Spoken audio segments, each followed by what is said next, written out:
तो welcome unit आप सभी की अपने चैनल एसकेएम में फिर से स्वागत है। बहुत ही इंपॉर्टेंट वीडियो आपके लिए होने वाली है। इंपॉर्टेंट क्यों है अभी आपको पता चल जाएगा। सारी चीज़ों को डिस्कस करेंगे एक तरीके से, आपको अच्छी तरीके से हम बताने वाले हैं। जो भी चीज़ें आपको अगर नहीं समझ में आती है यूनिट, आप क्या कर सकते हैं, कमेंट बॉक्स में कमेंट कर सकते हैं, हम आपको जवाब ज़रूर देंगे। और जैसा कि आपको हमने फर्स्ट चैप्टर और सेकंड चैप्टर केमिस्ट्री में पढ़ा रखा है, आप उसको भी वीडियो को वॉच कर लीजिएगा। और यहाँ पर हम पढ़ाने वाले हैं थर्ड चैप्टर वैद्युत रसायन। जितना इम्पोर्टेंट चैप्टर ये है, बहुत ही इम्पोर्टेंट है आपके लिए, ठीक है। अब यहाँ पर हम पढ़ने वाले हैं वैद्युत रसायन के बारे में, जो आपके लिए बहुत ही इम्पोर्टेंट है, ठीक है। सबसे पहले वैद्युत रसायन के बारे में जानेंगे। वैद्युत रसायन पढ़ने के बाद उसके पहले बेस बनाएंगे। बेस में क्या क्या चीज़ें आने वाली है, पूरा बेसिक्स से आपको इसको इंट्रोड्यूस करेंगे और आप अच्छी तरीके से हम बताने का प्रयास करेंगे, ठीक है। तो एकदम बेसिक से आपको पढ़ाएंगे। सारी चीज़ों को डिस्कस करते हुए हम आपको इस चैप्टर को बहुत ही अच्छी तरीके से समझाने का प्रयास करेंगे, ठीक है। तो ये चैप्टर आपके लिए बहुत ही इंपॉर्टेंट है। उससे पहले जो भी स्टूडेंट्स हमारे साथ जुड़ेंगे वो चैनल को लाइक कर देंगे, शेयर कर देंगे, सब्सक्राइब कर देंगे, ठीक है। चलिए यहाँ पे देखेंगे पहले सुचालक या वैद्युत सुचालक, यानी जिसे हम इंग्लिश में क्या कहते हैं, कंडक्टर या इलेक्ट्रिकल कंडक्टर्स, जिसे हम क्या कहते हैं, इलेक्ट्रिकल कंडक्टर्स कहते हैं। बहुत ही इंपॉर्टेंट है ये जानना।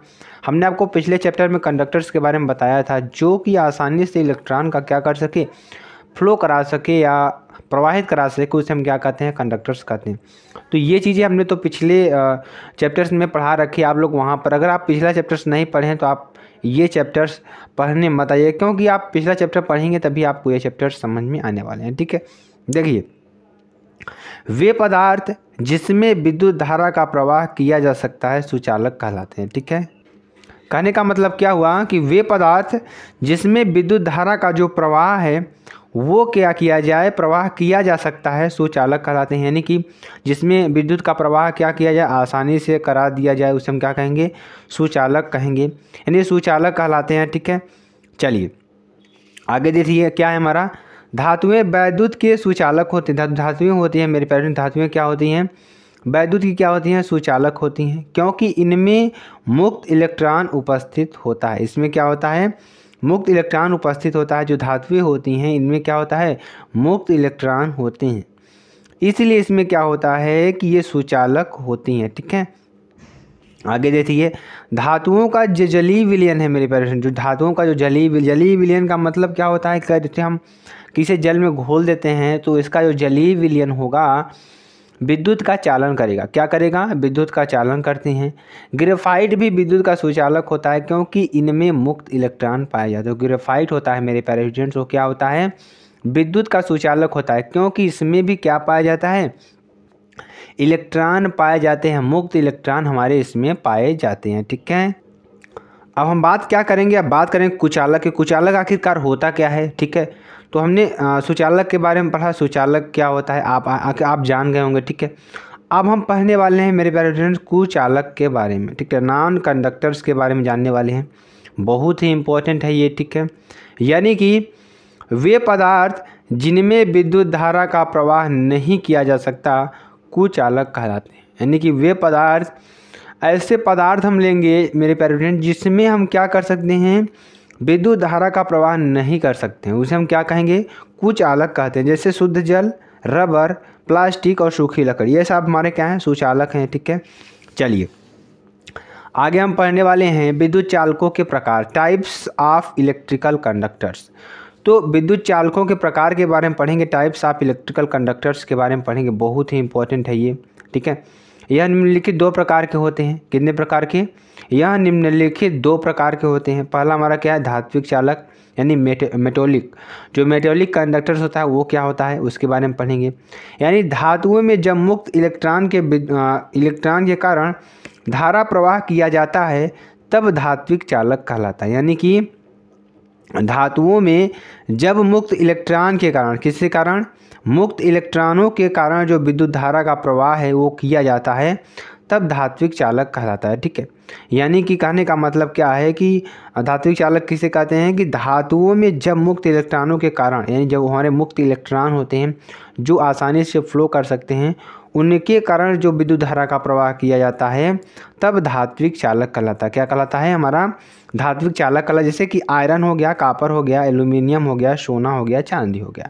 तो इसमें क्या होते हैं कि मुक्त इलेक्ट्रॉन आपके पाए जाते हैं। ठीक है, तो ये आपके लिए बहुत ही इंपॉर्टेंट है। चलिए आगे देखिए, धातुओं में सबसे अच्छा ऊष्मा का सुचालक चांदी होता है। जो ऊष्मा होती है, हमारी एनर्जी होती है, उसका जो सुचालक होता है ज़्यादा क्या होता है? हमारा क्या होता है? चांदी होता है। ठीक है, और धातुओं में सबसे तन्य धातु हमारी क्या होती है? सोना होती है।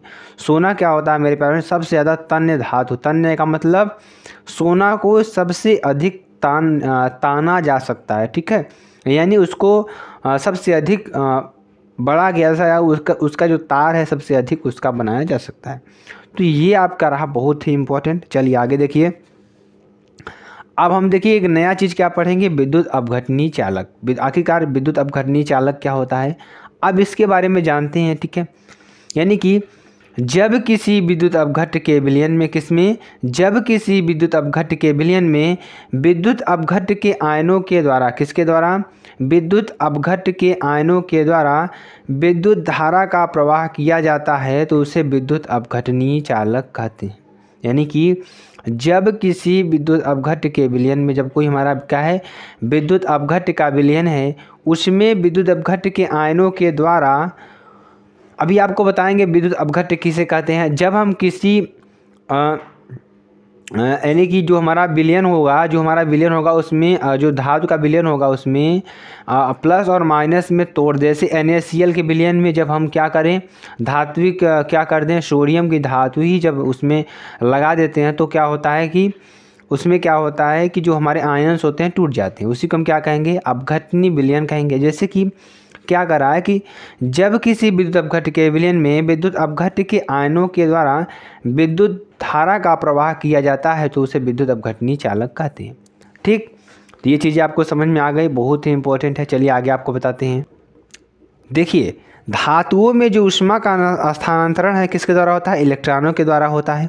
ठीक है, जबकि विद्युत अपघट्य के विलयनों में जो आयनों के द्वारा यहाँ निम्न दो प्रकार के होते हैं। यानी कि धातु में जो विद्युत का स्थानांतरण होगा वो सिर्फ इलेक्ट्रॉनों के द्वारा होता है। लेकिन अगर यहीं पर हम विद्युत अपघट्य की बात करते हैं तो जो इसमें आयनों का द्वारा होगा, जो आयनों का यानी कि जो आयन्स होंगे उसमें आपके दो प्रकार के पाए जाएंगे, जैसे एक धन आयन और ऋण आयन। इनके द्वारा आपका विद्युत का प्रवाह होगा। लेकिन जब धातु की बात करेंगे तो उसमें आपको केवल इलेक्ट्रॉन की बात करते हैं। लेकिन इसमें हम आपकी क्या बात करेंगे, इसमें आपके क्या होगा, विद्युत अपघट्य में धन और ऋण आयन के द्वारा क्या होगा यहाँ पे जो विद्युत का प्रवाह होगा वो होगा किसके द्वारा? धन और ऋण आयन के द्वारा। ठीक है, चलिए आगे आपको बताते हैं।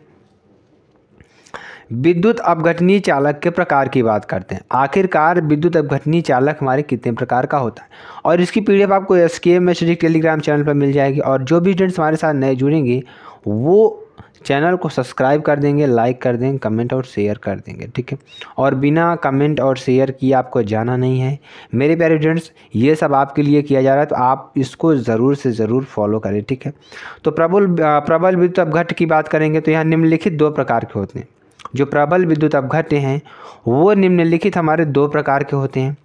पहला प्रबल विद्युत अपघट्य और दुर्बल विद्युत अपघट्य। तो जो विद्युत अपघटनी चालक के प्रकार होते हैं कौन कौन से होते हैं? प्रबल विद्युत अपघट्य और दुर्बल विद्युत अपघट्य। ठीक, ये चीज़ें हैं हमारे लिए बहुत ही इंपॉर्टेंट है। ठीक है, चलिए आगे हम बताते हैं आपको प्रबल विद्युत अपघट्य की बात करते हैं। क्या प्रबल विद्युत अपघट्य की बात करेंगे? ठीक है, तो ऐसे विद्युत अपघट्य जिसका आयनन अधिक मात्रा में होता है, यानी कि ऐसे विद्युत अपघट्य जिसका आयनन अधिक मात्रा में होता है, अर्थात विलयन में अधिक मात्रा में अपघट्य के आयन उपस्थित होते हैं। जो विलयन होगा इसमें क्या होगा, अधिक मात्रा में इसके क्या होंगे, जो आयन्स होंगे उपस्थित होंगे। जैसे NaCl में KCl KNO3, यानी कि ये क्या है, हमारे स्ट्रॉन्ग साल्ट होते हैं। क्या होते हैं? स्ट्रॉन्ग साल्ट होते हैं, मजबूत जो हमारे आयन्स होते हैं इसमें पाए जाते हैं। यानी इसमें अगर हम क्या करेंगे, इलेक्ट्रिक प्रवाह करेंगे तो बहुत तेज़ी से होगा, बहुत तेज़ी से होता है। ठीक है, जैसे आपका सेकंड में हो गया HCl HNO3 और H2SO4, ये भी स्ट्रॉन्ग एसिड्स होते हैं हमारे। जैसे NaOH हो गया, KOH हो गया, तो ये भी हमारे स्ट्रॉन्ग बेस होते हैं। ठीक है, चलिए आगे देखेंगे। अब दुर्बल विद्युत अपघट्य की बात करते हैं। दुर्बल विद्युत अपघट्य आखिरकार किससे कहते हैं, आइए इसके बारे में भी थोड़ा जान लेते हैं। तो ऐसे विद्युत अपघट्य, क्या, ऐसे विद्युत अपघट्य जिसका आयनन कम मात्रा में होता है, यानी कि ऐसे विद्युत अपघट्य जिसका आयनन क्या होगा, कम मात्रा में होता है, अर्थात विलयन में कम मात्रा में अपघट्य के आयन उपस्थित होते हैं। जो विलयन होगा इसमें क्या होगा, कम मात्रा में जो आयन होंगे वो क्या होंगे, उपस्थित होते हैं। इन्हें दुर्बल विद्युत अपघट्य कहते हैं। क्या कहते हैं, दुर्बल विद्युत अपघट्य कहते हैं। जैसे तथा की बात करेंगे, इसमें विद्युत अपघट्य के विलयन में इनके आयन की मात्रा क्या होगी, कम होगी। यानी कि अगर इस विद्युत अपघट्य की बात करें तो इसमें जो आयन की मात्रा होगी, इसमें जो आयन की मात्रा होगी वो क्या होगी, कम होती है। क्या होती है, कम होती है। ठीक है, चलिए अब यहाँ बताते हैं आपको। जैसे NH4Cl हो गया, CH3COON हो गया, तो ये हमारा स्ट्रॉन्ग वीक साल्ट होगा। ठीक है, और देखिए CH4COOH की बात करेंगे और H2CO3HCN की बात करेंगे, तो ये वीक एसिड है हमारा। ठीक है, वीक यहाँ पे थोड़ा लगा, यहाँ वीक होना चाहिए। क्या, वीक होना चाहिए, वीक नहीं वीक। ठीक है, तो ये आप लोग थोड़ा करेक्शन कर लीजिएगा इसमें। ठीक है, चलिए NH4OH की बात करेंगे तो ये हमारा वीक बेस होगा। क्या होगा, वीक बेस होगा। ठीक है, चलिए आगे आपको बताते हैं। अब हम बात करने वाले हैं धात्विक चालक और विद्युत अपघटनीय चालक में अंतर। आखिरकार धात्विक चालक और विद्युत अपघटनीय चालक में अंतर क्या होता है, इसके बारे में थोड़ा जानेंगे। तो धात्विक चालक जो होता है इलेक्ट्रॉनों के कारण विद्युत धारा का प्रवाह करते हैं। जो धात्विक चालक होते हैं मेरे प्यारे स्टूडेंट्स, क्या होते हैं, इलेक्ट्रॉनों के कारण क्या होते हैं, विद्युत धारा का प्रवाह करते हैं। जबकि जो विद्युत अपघट्य होते हैं आयनों के कारण विद्युत धारा का प्रवाह करते हैं। किस कारण, आयनों के कारण। अब देखिए दो अंतर आपको मिल रहा है यहाँ पे। अगर हम चालक की बात करेंगे, धात्विक चालक की बात करेंगे, तो इसमें जो इलेक्ट्रॉनों का प्रवाह होगा किसके द्वारा होगा, इलेक्ट्रॉनों के द्वारा होगा। इसमें जो विद्युत का प्रवाह होगा इलेक्ट्रॉनों के द्वारा होगा। लेकिन इसकी विपरीत अगर हम बात करेंगे, विद्युत अपघट्य की बात करेंगे, तो जो उसमें इलेक्ट्रॉनों का जो प्रवाह होगा वो किसके द्वारा होगा, यह होगा आपका मेरे प्यारे स्टूडेंट्स आयनों के द्वारा होगा। ठीक है, चलिए अगला देखिए। ये ठोस अवस्था में ऊष्मा के सुचालक होते हैं। ये क्या होते हैं, ये ठोस अवस्था में क्या होते हैं, ऊष्मा के सुचालक होते हैं। जबकि विद्युत अपघट्य द्रव अवस्था में ऊष्मा के सुचालक होते हैं। ठीक है, यानी कि अगर हम आयंस की बात करें, अगर विद्युत अपघट्य की बात करें, तो ये जो होते हैं द्रव की अवस्था में, यहाँ पे आप देख रहे हैं द्रव की अवस्था में क्या होंगे, विद्युत के सुचालक होंगे। अगर इसके विपरीत हम बात करें, अगर हम धात्विक ठोस की बात करें, तो ये ठोस अवस्था में होंगे तब विद्युत का चालन करेंगे। ठीक है, तो आपको ये बातें सीखने को मिल रही हैं, बहुत ही इंपॉर्टेंट है। अब देखिए, इनमें मुक्त इलेक्ट्रॉन पाए जाते हैं, जबकि विद्युत अपघट्य में मुक्त इलेक्ट्रॉन नहीं, आयन उपस्थित होते हैं।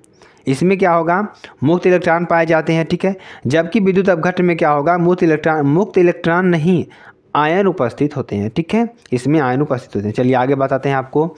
देखिए यहाँ पे नई धारणा के अनुसार, किसके अनुसार, नई धारणा के अनुसार ऑक्सीकरण एवं अपचयन।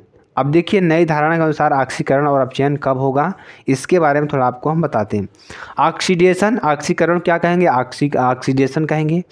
चलिए, परमाणु अणु एवं आयन के द्वारा, किसके द्वारा, परमाणु अणु एवं आयन के द्वारा इलेक्ट्रॉन निकलने की क्रिया को ऑक्सीकरण कहते हैं। किसके द्वारा, अगर परमाणु के द्वारा, आयन के द्वारा इलेक्ट्रॉन निकलने की जो क्रिया होगी उसे हम क्या कहेंगे, ऑक्सीकरण कहेंगे। जैसे कि यहाँ पे देखेंगे Na, अगर एक इलेक्ट्रॉन यहाँ से निकल रहा है तो क्या बन रहा है, Na+ बन रहा है। ठीक है, क्योंकि अगर ये इलेक्ट्रॉन त्यागेगा तो ये प्लस में आएगा, पॉजिटिव हमेशा किस में आएगा, पॉजिटिव में आएगा। जैसे Mg2 इलेक्ट्रॉन त्यागेगा तो Mg++ में आएगा। अगर Cu2 इलेक्ट्रॉन त्यागेगा तो किस में आएगा, Cu++ में आएगा। और Ag अगर एक इलेक्ट्रॉन त्यागेगा तो Ag+ में आएगा। तो ये आप लोग समझ रहे हैं कि नहीं। ठीक है, तो ये क्या कर रहा है, इलेक्ट्रॉन को क्या कर रहा है, निकाल रहा है, माइनस कर रहा है, घटा रहा है। ठीक है, तो ये आपका समझ में आ रहा होगा। अब यहाँ पर देखिए 2 इलेक्ट्रॉन निकाला तो Cn++ हो जाएगा। ठीक है, चलिए आगे देखिए। अगला हमारा क्या है, अपचयन, रिडक्शन, जिसे आप क्या कहेंगे, रिडक्शन कहेंगे। परमाणु अणु एवं आयन के द्वारा, यानी अगर परमाणु अणु या आयन के द्वारा इलेक्ट्रॉन ग्रहण करने की क्रिया को क्या कहेंगे? अपचयन कहते हैं। यानी परमाणु अणु एवं आयन के द्वारा अगर इलेक्ट्रॉन हम ग्रहण कर रहे हैं तो उसे हम क्या कहेंगे? अपचयन कहेंगे। जैसे हम Cl प्लस इलेक्ट्रॉन, अगर इसमें देखिए एक इलेक्ट्रॉन क्या कर रहे हैं हम ग्रहण कर रहे हैं तो क्या बनेगा? Cl माइनस बनेगा। ठीक है। N प्लस 3 इलेक्ट्रॉन अगर ग्रहण करेंगे तो Na ट्रिपल माइनस बनेगा। अगर O प्लस 2 इलेक्ट्रॉन ग्रहण करें तो डबल माइनस बनेगा। और O2 प्लस अगर 4 इलेक्ट्रॉन ग्रहण कर रहे हैं तो 2O की पावर -1 बनेगा। और Hn 2 इलेक्ट्रॉन अगर ग्रहण करें तो Hn माइनस बनेगा। आप लोग यहाँ पे जान रहे होंगे। ठीक है। नहीं, यहाँ पे आप 0 हो जाएगा क्योंकि 2 इलेक्ट्रॉन ग्रहण करा, 2 इलेक्ट्रॉन त्याग भी रहा, तो यहाँ पे आपका Hn मिलने वाला है। ठीक है। चलिए आगे आपको बताते हैं। अब हम नोट में देखेंगे ऑक्सीकरण संख्या बढ़ने की क्रिया को क्या कहते हैं? ऑक्सीकरण कहते हैं। नोट में देखें पढ़ने क्या पढ़ने वाले हैं? ऑक्सीकरण संख्या बढ़ने की क्रिया को क्या कहेंगे? ऑक्सीकरण कहते हैं। Hn 2 प्लस यानी कि Hn डबल 4 प्लस ऊपर आ जाएगा। Na की बात करेंगे तो Na डबल प्लस हो जाएगा। तो ये अगर ऑक्सीकरण बढ़ने की क्रिया क्या कहेंगे? हम ऑक्सीकरण कहते हैं। और ऑक्सीकरण घटने की क्रिया को क्या कहेंगे? अपचयन कहेंगे। जैसे देखेंगे यहाँ पे 4 क्या हो रहा है? यहाँ पे देखिए 4 से 2 हो रहा है, 2 घट रहा है। ठीक है। जैसे यहाँ पे +3 से क्या हो रहा है? +2 हो रहा है। यहाँ पे क्या हो रहा है? हाफ O की पावर 0 से हाफ O2 की पावर -2 हो रहा है। तो ये भी आपका समझ में आ रहा होगा कि ऑक्सीकरण घटने की क्रिया को भी अपचयन कहते हैं। ठीक है। चलिए आगे हम बात करेंगे अगले टॉपिक की। अगला टॉपिक देखिए हमारा क्या है? रिडॉक्स अभिक्रिया या ऑक्सीकरण अपचयन अभिक्रिया। तो रिडॉक्स अभिक्रिया किसे कहेंगे और या ऑक्सीकरण अपचयन अभिक्रिया, इसमें आपको दोनों में फ़र्क नहीं समझना चाहिए। तो इलेक्ट्रॉनिक स्थानांतरण अभिक्रिया की बात करेंगे। किसकी बात करेंगे? इलेक्ट्रॉनिक स्थानांतरण अभिक्रिया की बात करेंगे। ठीक है। तो ऐसी रासायनिक अभिक्रिया जिसमें ऑक्सीकरण एवं अपचयन दोनों अभिक्रियाएं साथ साथ होती हैं उसे रिडॉक्स अभिक्रिया कहते हैं। यानी कि ऐसी रासायनिक अभिक्रिया जिसमें क्या होगा? ऑक्सीकरण एवं अपचयन दोनों अभिक्रियाएं साथ साथ होती है उसे हम क्या कहेंगे? रिडॉक्स अभिक्रिया कहेंगे। जैसे SnCl2 प्लस 2FeCl4। तो यहाँ पर देखिए 2 से क्या हो रहा है? 4 हो रहा है। तो ये हमारा क्या है? जुड़ने का कार्य हो रहा है, ऑक्सीकरण बढ़ रहा है। तो यहाँ पे क्या होगा? हमारा ऑक्सीकरण होगा। अब देखिए यहाँ पे क्या हो रहा है? 2FeCl2। ठीक है। तो अब देखेंगे यहाँ पे Hn double plus 2Fe triple plus. तो यहाँ पे क्या हो जाएगा? ऑक्सीकरण देखिए 4 हो रहा है, बढ़ रहा है, तो क्या हो जाएगा? यहाँ पे ऑक्सीकरण हो जाएगा। अब यहाँ पे देखिए +3 है तो 2 हो रहा है ना, तो यहाँ पे क्या हो जाएगा? अपचयन हो जाएगा। तो ये आपको समझ में आ रहा होगा, बहुत ही इंपॉर्टेंट है ये। ठीक है। यहाँ पे देखेंगे Cl3 से Cl2 हो रहा है, तो ये आपका क्या दिखा रहा है? दर्शा रहा है यहाँ पे अपचयन हो रहा है। ठीक है। चलिए आगे आपको समझाते हैं थोड़ा और। ऐसी रासायनिक अभिक्रिया जिसमें ऑक्सीकरण संख्या परिवर्तित नहीं होती है, यानी कि ऐसी रासायनिक अभिक्रिया जिसमें ऑक्सीकरण संख्या परिवर्तित नहीं होती है उसे रिडॉक्स अभिक्रिया नहीं कहते। यानी कि अगर हम रासायनिक जो हमारा संख्या है, ऑक्सीकरण संख्या अगर परिवर्तित नहीं हो रही है तो उसे हम रिडॉक्स अभिक्रिया नहीं कहेंगे। ये आपको समझ लेना है कि यानी कि अगर इसमें ऑक्सीकरण संख्या परिवर्तित नहीं हो रही है तो उसे हम रिडॉक्स अभिक्रिया नहीं कहेंगे। ठीक है। चलिए अगला देखिए हमारा क्या है?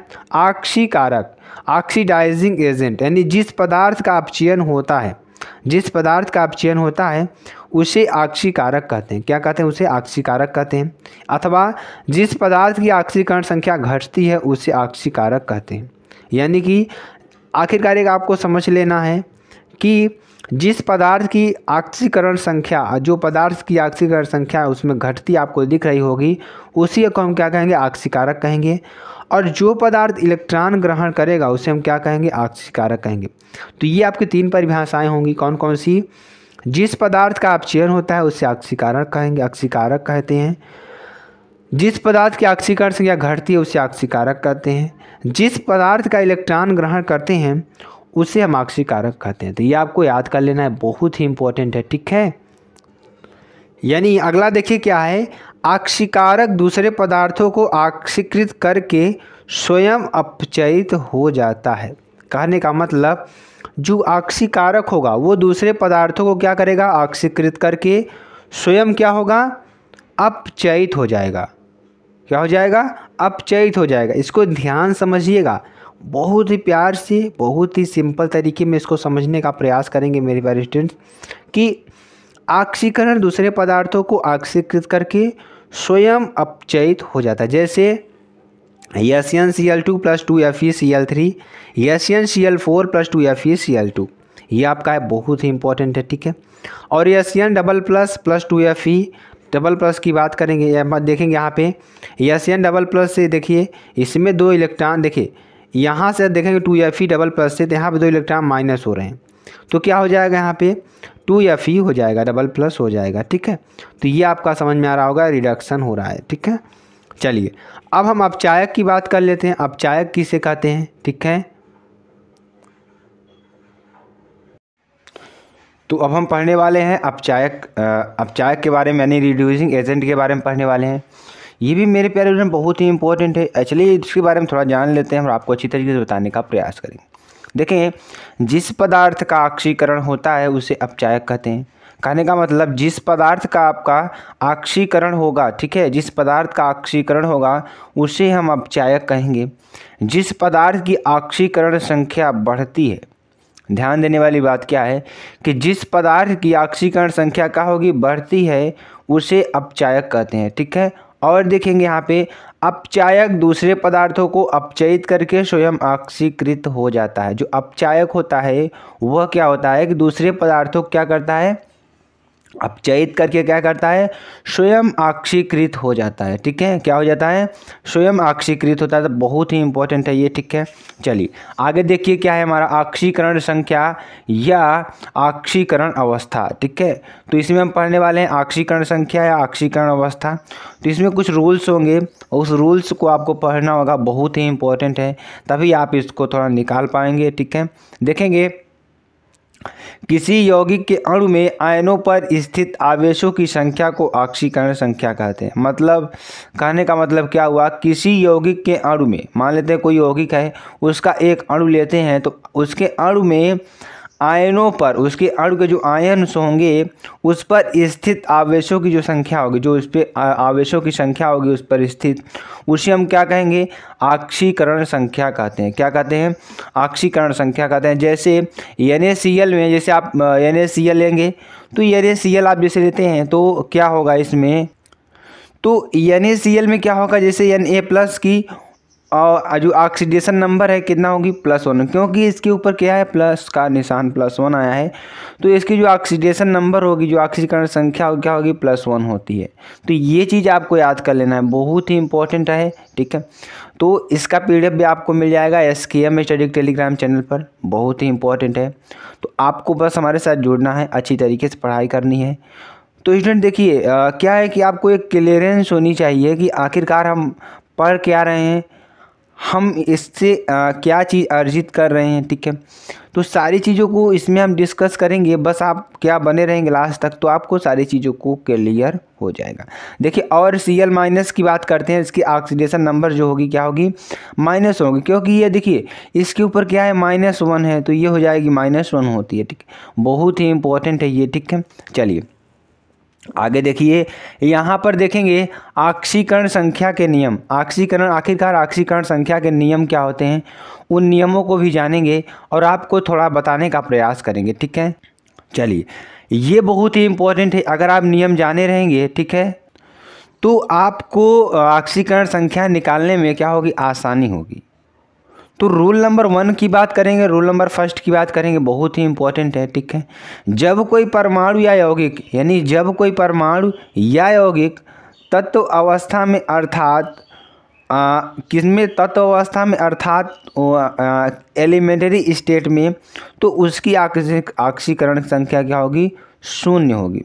मान लेते हैं कोई हमारा जैसे पदार्थ है, कोई परमाणु है, वो किस अवस्था में होगा, वह हमेशा अणु की अवस्था में होगा या यौगिक की अवस्था में होगा या किसकी अवस्था में होगा, एक एलिमेंट्री स्टेट की अवस्था में होगा, ठीक है। तो ये क्या होगा, इसकी ऑक्सीडेशन नंबर क्या होगी, शून्य होगी। कैसे, यहाँ पे देखेंगे N2 Cl2 Br2 O2 O3 P4 और S। तो इसकी ऑक्सीडेशन नंबर जो होगी क्या होगी, शून्य होगी। ये आपको समझ लेना है, ठीक है। तो आपको क्या करना है, सभी रूल्स को एक बार अच्छी तरीके से लिख लेना है। सारे रूल्स को अपनी बुक में अपने नोट्स बुक में लिख लेना है, बहुत ही इंपॉर्टेंट है ये, ठीक है। दूसरे रूल की बात करेंगे तो जब कोई तत्व या परमाणु किस फॉर्म में हो, बॉन्डेड में हो, बॉन्डेड में मतलब जुड़ा हुआ हो, तब उसकी जो ऑक्सीकरण संख्या होगी उस पर स्थित आवेशों के बराबर होगी। जैसे मान लेते हैं जैसे NaCl एक बॉन्डेड फॉर्म में है, ठीक है। तो क्लोरीन 17 होता है, NaCl 11 होता है। यहाँ पर इसका इलेक्ट्रॉनिक विन्यास करते हैं तो इसके बाहरी कक्षा में 1 इलेक्ट्रॉन और इसके भी बाहरी कक्षा में 1 इलेक्ट्रॉन ग्रहण करने की क्षमता होगी, ठीक है। इसमें क्या होगा, त्यागने की क्षमता होगी, या क्लोरीन में त्यागने की क्षमता होगी और सोडियम में ग्रहण करने की क्षमता होगी, ठीक है। तो यहाँ पर देखेंगे तो जैसे कि यहाँ पर देखेंगे प्लस इलेक्ट्रॉन, इसे सोडियम पर क्या है +1 है ऊपर, तो यहाँ पर इसकी ऑक्सीडेशन नंबर क्या हो जाएगी, +1 हो जाएगी। तो ये आपको समझ में आ रहा होगा, पीछे भी हमने आपको बताया है। और क्लोरीन की बात करेंगे, क्लोरीन में देखेंगे पावर -1 है, तो ये भी -1 हो जाएगी, बहुत ही इंपॉर्टेंट है, ठीक है। चलिए अब रूल नंबर हम किसकी बात करेंगे, रूल नंबर 3 की बात करेंगे, बहुत ही इंपॉर्टेंट ये भी है। क्षारीय धातुओं की जो ऑक्सीकरण संख्या होती है वह +1 होती है। जो हमारे क्षारीय धातु होंगे जैसे लिथियम, सोडियम, पोटेशियम, रुबिडियम और सीजियम या फ्रांसियम, तो जो इसमें क्षारीय धातु होंगे हमारे, जिसमें सारे क्षारीय धातुओं की क्या होगी, जो ऑक्सीकरण संख्या होगी क्या होगी, हमारी +1 होगी, ठीक है। चलिए आगे देखिए, क्षारीय मृदा धातुओं की जो ऑक्सीकरण संख्या होगी मेरे प्यारे स्टूडेंट्स, वो क्या होगी, +2 होगी। अभी आपको ये सारी चीज़ें यूज़ होंगी, तो सभी रूल्स को एक बार अच्छी तरीके से पढ़ लेना है, याद कर लेना है, ठीक है। तो क्षारीय मृदा धातुओं की जो ऑक्सीकरण संख्या क्या होगी, +2 होती है, बहुत ही इंपॉर्टेंट है। तो ऑक्सीडेशन नंबर क्या हो जाएगा, +2 हो जाएगा, ठीक है। चलिए हैलोजन परिवार, आगे हमारा क्या है, हैलोजन परिवार, ठीक है। तो हैलोजन परिवार के तत्वों की जो ऑक्सीकरण संख्या होगी क्या होगी, -1 होती है। जो हैलोजन परिवार के तत्व होंगे तो उनकी जो ऑक्सीकरण संख्या होगी -1 के बराबर होगी। किसके बराबर, -1 के बराबर होगी, ठीक है। तो ये 5 रूल्स आपके और हैं, ठीक है, ठीक है। अब देखते हैं और रूल्स हैं कि नहीं, ठीक है।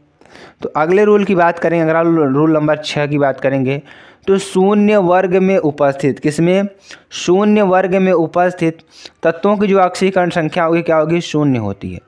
तो शून्य वर्ग में, तो क्या करा है कि शून्य वर्ग में उपस्थित तत्वों की जो ऑक्सीकरण संख्या होगी क्या होगी, 0 होती है, ठीक है। तो जैसे कि यहाँ पर देखेंगे हीलियम का है, इलेक्ट्रॉन त्यागने के आधार पर क्या होगी, 0 होगी, ठीक है। तो ये किसी से क्रिया नहीं करते हैं, आखिरकार निष्क्रिय होते हैं, तो इनकी जो ऑक्सीकरण संख्या आएगी हमारी 0 आएगी, ठीक है। चलिए 7वें नंबर की बात करते हैं, बहुत ही इंपॉर्टेंट और आपके एग्जाम के दृष्टिकोण से तो बहुत ही महत्वपूर्ण है। तो 7वें नंबर की बात करेंगे, ऑक्सीजन की जो ऑक्सीकरण संख्या होगी -2 से +2 होती है। जो ऑक्सीजन की ऑक्सीकरण संख्या होगी मेरे प्यारे स्टूडेंट्स, वो -2 से +2 होती है, ठीक है। जैसे H2O, H2SO4, H2CO3 और CO2 में अगर ऑक्सीडेशन नंबर की बात करेंगे तो क्या होगी, +2 होगी, ठीक है। क्योंकि यहाँ पर सभी जो जगह पर देखेंगे, तो यहाँ पर देखेंगे, यहाँ पर सभी जगह देखेंगे तो हाइड्रोजन कितने हैं, 2 हैं, ठीक है। तो इसकी जो ऑक्सीकरण नंबर होगी क्या होगी, +2 होगी, ठीक है। चलिए आगे देखेंगे, पराक्साइडों की बात करेंगे, जैसे H2O2, N2O2 और K2O2, ठीक है। तो पराक्साइडों में जो ऑक्सीजन की ऑक्सीकरण संख्या होगी वह -1 होती है, क्या होती है, -1 होगी, बहुत ही इंपॉर्टेंट है, ठीक है। तो ये चीज़ आपको बहुत अच्छी तरीके से समझ में आ रही होगी, ठीक है।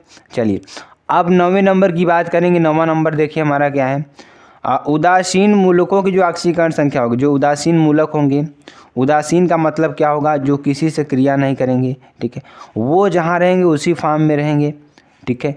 तो उदासीन मूलकों की जो ऑक्सीकरण संख्या होगी क्या होगी, 0 होती है, क्या होती है, हमेशा 0 होती है। जैसे CO2 CONH3, जैसे ऑक्सीडेशन नंबर क्या हो जाएगा, 0, ठीक है। चलिए आगे देखेंगे, रूल नंबर 10 की बात करते हैं, बहुत ही इंपॉर्टेंट ये भी है और आपके एग्जाम के दृष्टिकोण से तो बहुत ही इंपॉर्टेंट है, ठीक है।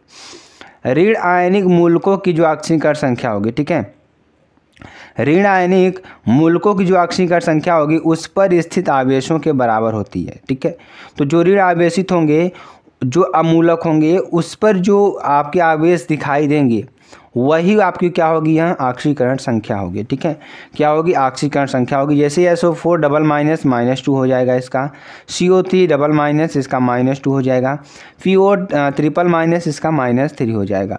तो ये आपके लिए बहुत ही इंपॉर्टेंट है। सारी चीज़ों को डिस्कस करना है तो आपको देखिए जो भी स्टूडेंट्स हमारे साथ जुड़ रहे हैं वो लास्ट ज़रूर जुड़े रहेंगे, सारी चीज़ों को डिस्कस करने वाले हैं।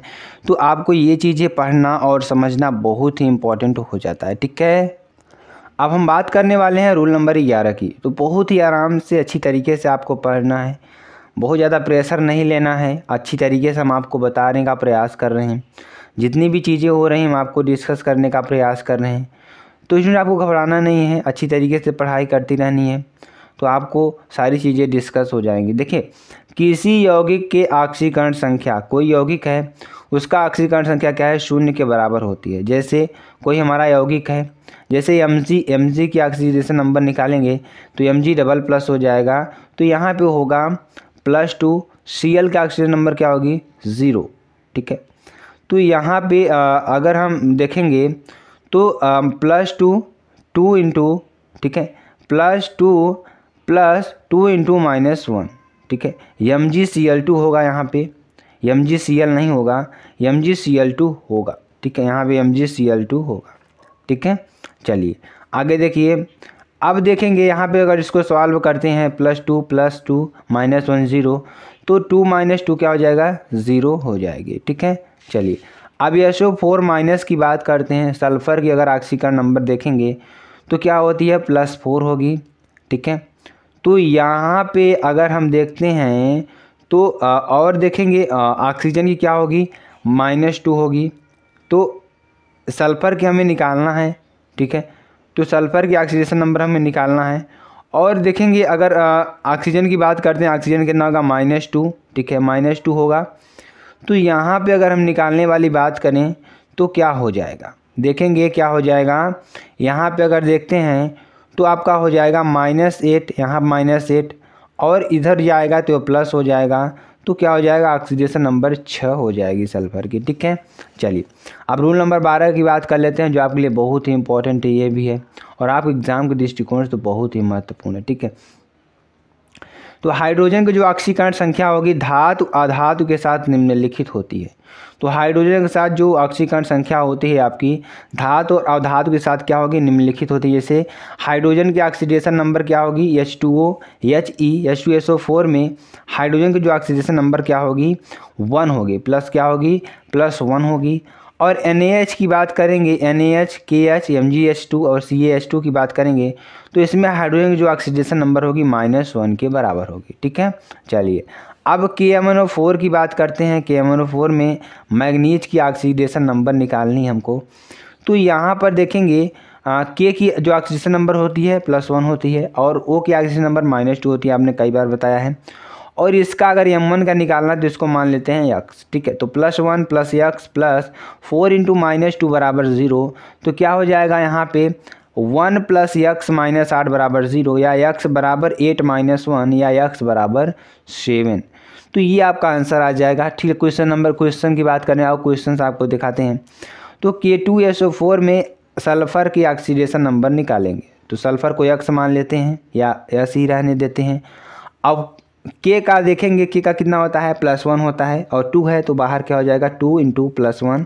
ठीक है, SO4 की बात करते हैं तो O4 देखिए यहाँ पे आया है, तो 4 × -2 यानी बराबर 0, 2 + x - 8 बराबर 0, x बराबर 8 - 2, तो क्या हो जाएगा, x बराबर +6। ठीक है, तो ये आपका हो जाएगा। बहुत ही इंपॉर्टेंट एग्जाम्पल्स थे कुछ, जिसमें आपको कुछ समझने में आसानी हुई होगी।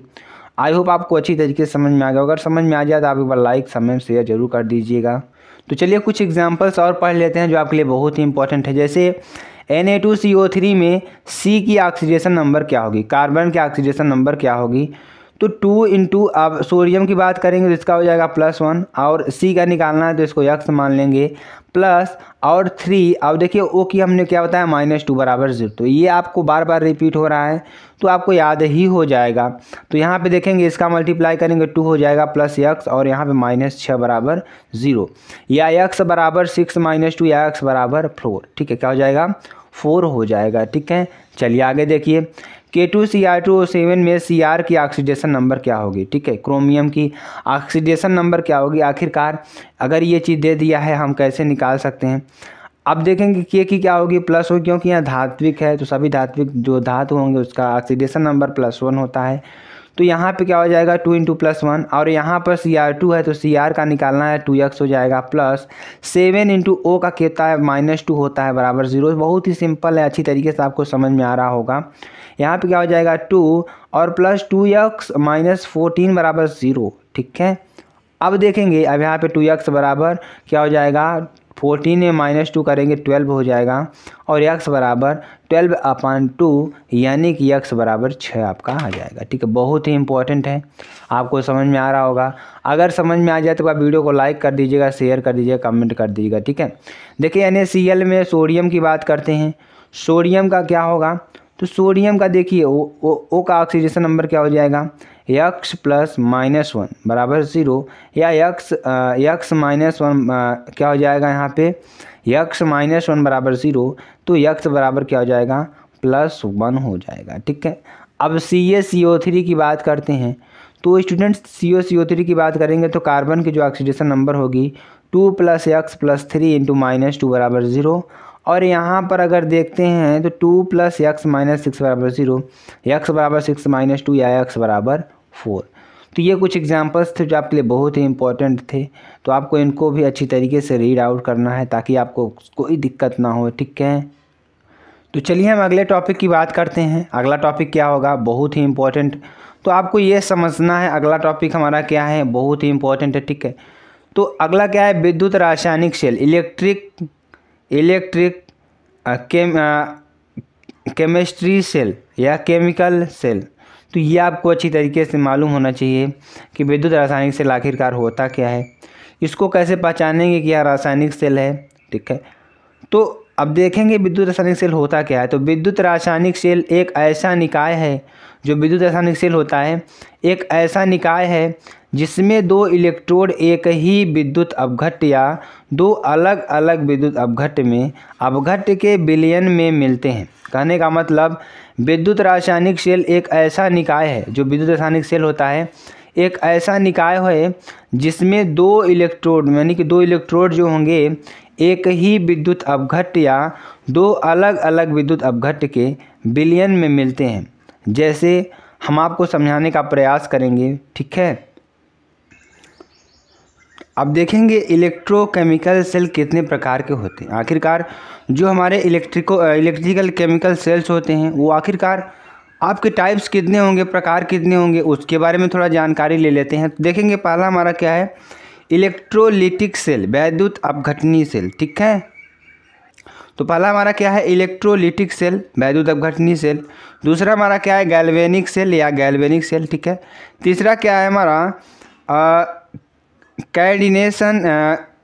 कैडेक्शन सेल सॉल्यूशन यानी कि अपघटनी सेल, जिसे आप क्या कहेंगे अपघटनी सेल। ठीक है, चलिए अब हम कुछ बात करेंगे इलेक्ट्रोलिटिक सेल की बात करेंगे, वैद्युत अपघटनी सेल की बात करते हैं। वैद्युत अपघटनी सेल आखिरकार आपका होता क्या है, कैसे इसको पहचानेंगे कि हमारा वैद्युत अपघटनी सेल है।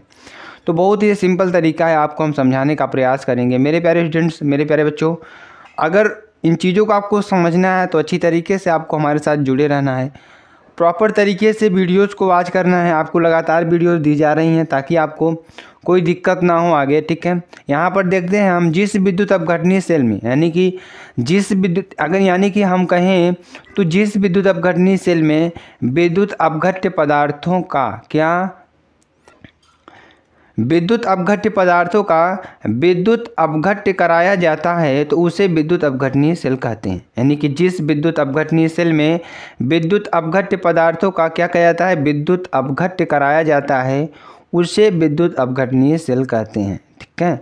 तो ये आपका है। या जिस सेल में विद्युत ऊर्जा को रासायनिक ऊर्जा में परिवर्तित किया जाता है उसे विद्युत अपघटनीय सेल कहते हैं। यानी कि जिस सेल में क्या किया जाता है, विद्युत ऊर्जा को किसमें, रासायनिक ऊर्जा में परिवर्तित किया जाता है उसे विद्युत अपघटनीय सेल कहते हैं। ये भी आपके लिए बहुत ही इंपॉर्टेंट है, ठीक है। चलिए आगे आपको बताते हैं। मेरे प्यारे स्टूडेंट्स, आपको घबराना नहीं है, हम आपके साथ हैं, जो भी चीज़ें रहेंगी आपके सामने रहेंगी, ठीक है। तो विद्युत अपघटनीय सेल के लिए डेल्टा जी का मान +2+1 होता है, प्लस होता है। इस सेल का उपयोग स्वतः रिडॉक्स अभिक्रिया कराने के लिए उपयोग करते हैं, जैसे NR क्या है, नॉर स्पॉन्टेनियस रिडॉक्स रिएक्शन। ये देखिए थोड़ा कम समझ में आ रहा है हमको, तो आपको हम थोड़ा आगे इसको समझाने का, जैसे आपको देखिए दो आपको दिख रहा है, फिगर में दिख रहा है, फिगर आप पहले समझ लेना है, फिगर को भी आपको पहले समझ लेना है, इसको हम बाद में देखते हैं, ठीक है। तो आपको घबराना नहीं है, इसके बारे में भी आपको बताने का प्रयास करेंगे, ठीक है। चलिए अब देखेंगे, ये हमारा क्या है, कैथोड है। जहाँ पर आप माइनस चिन्ह देखें उसको आप क्या मान लें, कैथोड मान लें। और जहाँ पर आप पॉजिटिव साइन देखते हैं, पॉजिटिव साइन जहाँ पे देखें उसे हम क्या मान लेते हैं, एनोड मान लेते हैं। तो ये हमारा प्लेटिनम की कोई क्षण है, ठीक है। तो इसमें क्या करेंगे, अभी आगे और थोड़ा बताते हैं फिगर के बारे में। ये देखिए कोई हमारा इसमें डुबोया गया है, इसको, इस प्लेटिनम के क्षण को इसमें डुबो दिया गया है, ठीक है। तो अगर हम कैथोड की बात करते हैं कि कैथोड होता क्या है, तो कैथोड पर क्या होता है, अपचयन होता है। कैथोड पर क्या होता है, अपचयन होता है, जबकि एनोड पर हमारा क्या होगा, ऑक्सीकरण की क्रिया होगी। तो ये आपका अंतर समझ में आना चाहिए कि कैथोड पर क्या होगा, अपचयन होता है, जबकि एनोड पर क्या होगा, ऑक्सीकरण होता है। क्या होता है, ऑक्सीकरण होता है, ठीक है। एनोड की बात कर लेते हैं। एनोड में देखेंगे आप लोग, एनोड में क्या होगा, एनोड पर क्या होता है, ऑक्सीकरण। एनोड पर क्या होगा, ऑक्सीकरण, और एनोड पॉजिटिव आयन देते हैं, ठीक है। तो ऑक्सीकरण होता है और एनोड क्या होता है, पॉजिटिव आयन देते हैं, ठीक है। तो ये भी आपको अच्छी तरीके से समझ में आना चाहिए, ठीक है। चलिए आगे चलते हैं, आपको विद्युत रासायनिक श्रेणी की बात कर लेते हैं। बहुत ही पॉपुलर टॉपिक आपके लिए होगा विद्युत रासायनिक श्रेणी। इसमें तत्वों का अरेंजमेंट करते हैं, जो तत्व पहले आता है उसको पहले रखते हैं और जो तत्व बाद में आता है उसको बाद में रखते हैं, ठीक है। तो ये भी बहुत ही इंपॉर्टेंट टॉपिक है, बहुत ही पॉपुलर टॉपिक है, जिसको भी अच्छी तरीके से आपको वॉच करना है। देखते हैं, धातुओं को उनके क्रियाशीलता को बढ़ते हुए क्रम में रखने पर जो श्रेणी प्राप्त होती है उसे विद्युत रासायनिक श्रेणी कहते हैं। यानी कि अगर हमारे पास बहुत सारे धातु हैं, मेटल्स हैं, अगर उनको हम क्या करते हैं, बढ़ते हुए क्रम में, यानी जो उनकी क्रियाशीलता है, जो क्रियाशीलता का मतलब क्या होता है मेरे प्यारे, दूसरे तत्वों के साथ मिलने की जो उनकी क्रियाशीलता है, ठीक है। तो धातुओं को उनके क्रियाशीलता को बढ़ते हुए क्रम में रखने पर जो श्रेणी प्राप्त होती है, ठीक है, जो श्रेणी प्राप्त होती है उसे विद्युत रासायनिक श्रेणी कहते हैं। क्या कहते हैं, विद्युत रासायनिक श्रेणी कहते हैं। बहुत ही इंपॉर्टेंट है आपके लिए, ठीक है। आगे देखेंगे, विद्युत रासायनिक श्रेणी में धातुओं को उनके मानक अपचयन विभव के बढ़ते हुए क्रम में रखा गया है। यानी जो विद्युत रासायनिक श्रेणी है, विद्युत रासायनिक श्रेणी में जो धातुओं को उनके मानक अपचयन विभव के बढ़ते हुए क्रम में रखा गया है, ठीक है। यानी कि जो उनका मानक अपचयन विभव है उसके बढ़ते हुए क्रम में आपको इसको रखा गया है, ठीक है। यहाँ पे देखते हैं और आगे आपको बताते हैं। जैसे अगर हम देखेंगे तो के प्लस Ca++ पोटेशियम, हमारा potassium, calcium, sodium, magnesium, aluminium और हाइड्रोजन, ये हमारा क्या है, हाइड्रोजन से H2O बनेगा, ठीक है। और Zn, Cr, Fe, CO, Ni, SN, Pb, फिर भी यहाँ पे क्या होगा, हाइड्रोजन आएगा, यहाँ पे H2O आएगा, ठीक है। तो यहाँ पे क्या होगा, रिडक्शन होगा, यहाँ तक क्या होगा, रिडक्शन होगा। उसके बाद यहाँ से आपका ऑक्सीडेशन होगा, यहाँ तक क्या होगा, ऑक्सीडेशन होगा, ठीक है। तो ये आपको समझ में आ रहा होगा, ठीक है। तो चलिए आगे आपको बताते हैं क्या होगा। Zn++, Cr++, Fe++, CO++, Ni++, Sn++, Pb++ और H+। फिर यहाँ से क्या गया, Cu+, OH और Hg, Au, 2H2O+, Cl-, SO4-, F-, ठीक है। तो ये सारी चीज़ें हैं। इलेक्ट्रोड विभव इसका क्या होगा, +001 होगा। तो ये आपको याद कर लेना है, बहुत ही इंपॉर्टेंट है, ठीक है। तो ये आपकी रासायनिक श्रेणी है। चलिए आगे आपको बताते हैं थोड़ी और चीज़ें। तो आपके लिए कुछ पॉइंट्स है, चलिए उन पॉइंट्स को भी पढ़ लेते हैं। ठीक है, तो पॉइंट्स क्या है हमारे, विद्युत रासायनिक श्रेणी में ऊपर स्थित धातुओं, यानी विद्युत रासायनिक श्रेणी में जो हमारे ऊपर स्थित धातु हैं अत्यधिक क्रियाशील होती हैं। यानी जो आप विद्युत रासायनिक श्रेणी में ऊपर जो धातुएं आप देख रहे थे जैसे पोटेशियम, मैग्नीशियम, तो ये सारी जो धातुएं थी आपकी वो अत्यधिक क्रियाशील होती हैं। ठीक है, तो नीचे की ओर चलने पर, कहाँ पर, नीचे की ओर चलने पर क्या होगा, क्रियाशीलता क्रमिक रूप से क्या होती है, घटती जाती है। तो नीचे की ओर जैसे चलेंगे तो उसकी जो क्रियाशीलता होगी क्रम से क्या होगी, क्रमिक रूप से क्या होगी, घटती जाती है। ठीक है, चलिए दूसरे पॉइंट की बात कर लेते हैं। दूसरा पॉइंट आप देखते हैं यहाँ पे, ये भी आप देख लीजिए, ऊपर स्थित धातुओं क्रियाशील होने के कारण, जो ऊपर स्थित धातुएं हमारी क्रियाशील होने के कारण अपने से नीचे स्थित धातुओं को लवण विलयन में से विस्थापित कर देती है। कहाँ से, लवण विलयन में से विस्थापित कर देती है। ठीक है, चलिए तीसरे नंबर की बात करेंगे। हाइड्रोजन से ऊपर स्थित धातुओं अम्ल से हाइड्रोजन गैस विस्थापित कर लेते हैं। जो हाइड्रोजन से ऊपर स्थित आपकी जो धातुएं होंगी वो क्या होंगी, अम्ल से हाइड्रोजन गैस विस्थापित करती हैं। ठीक है, चलिए चौथे पॉइंट की बात करते हैं।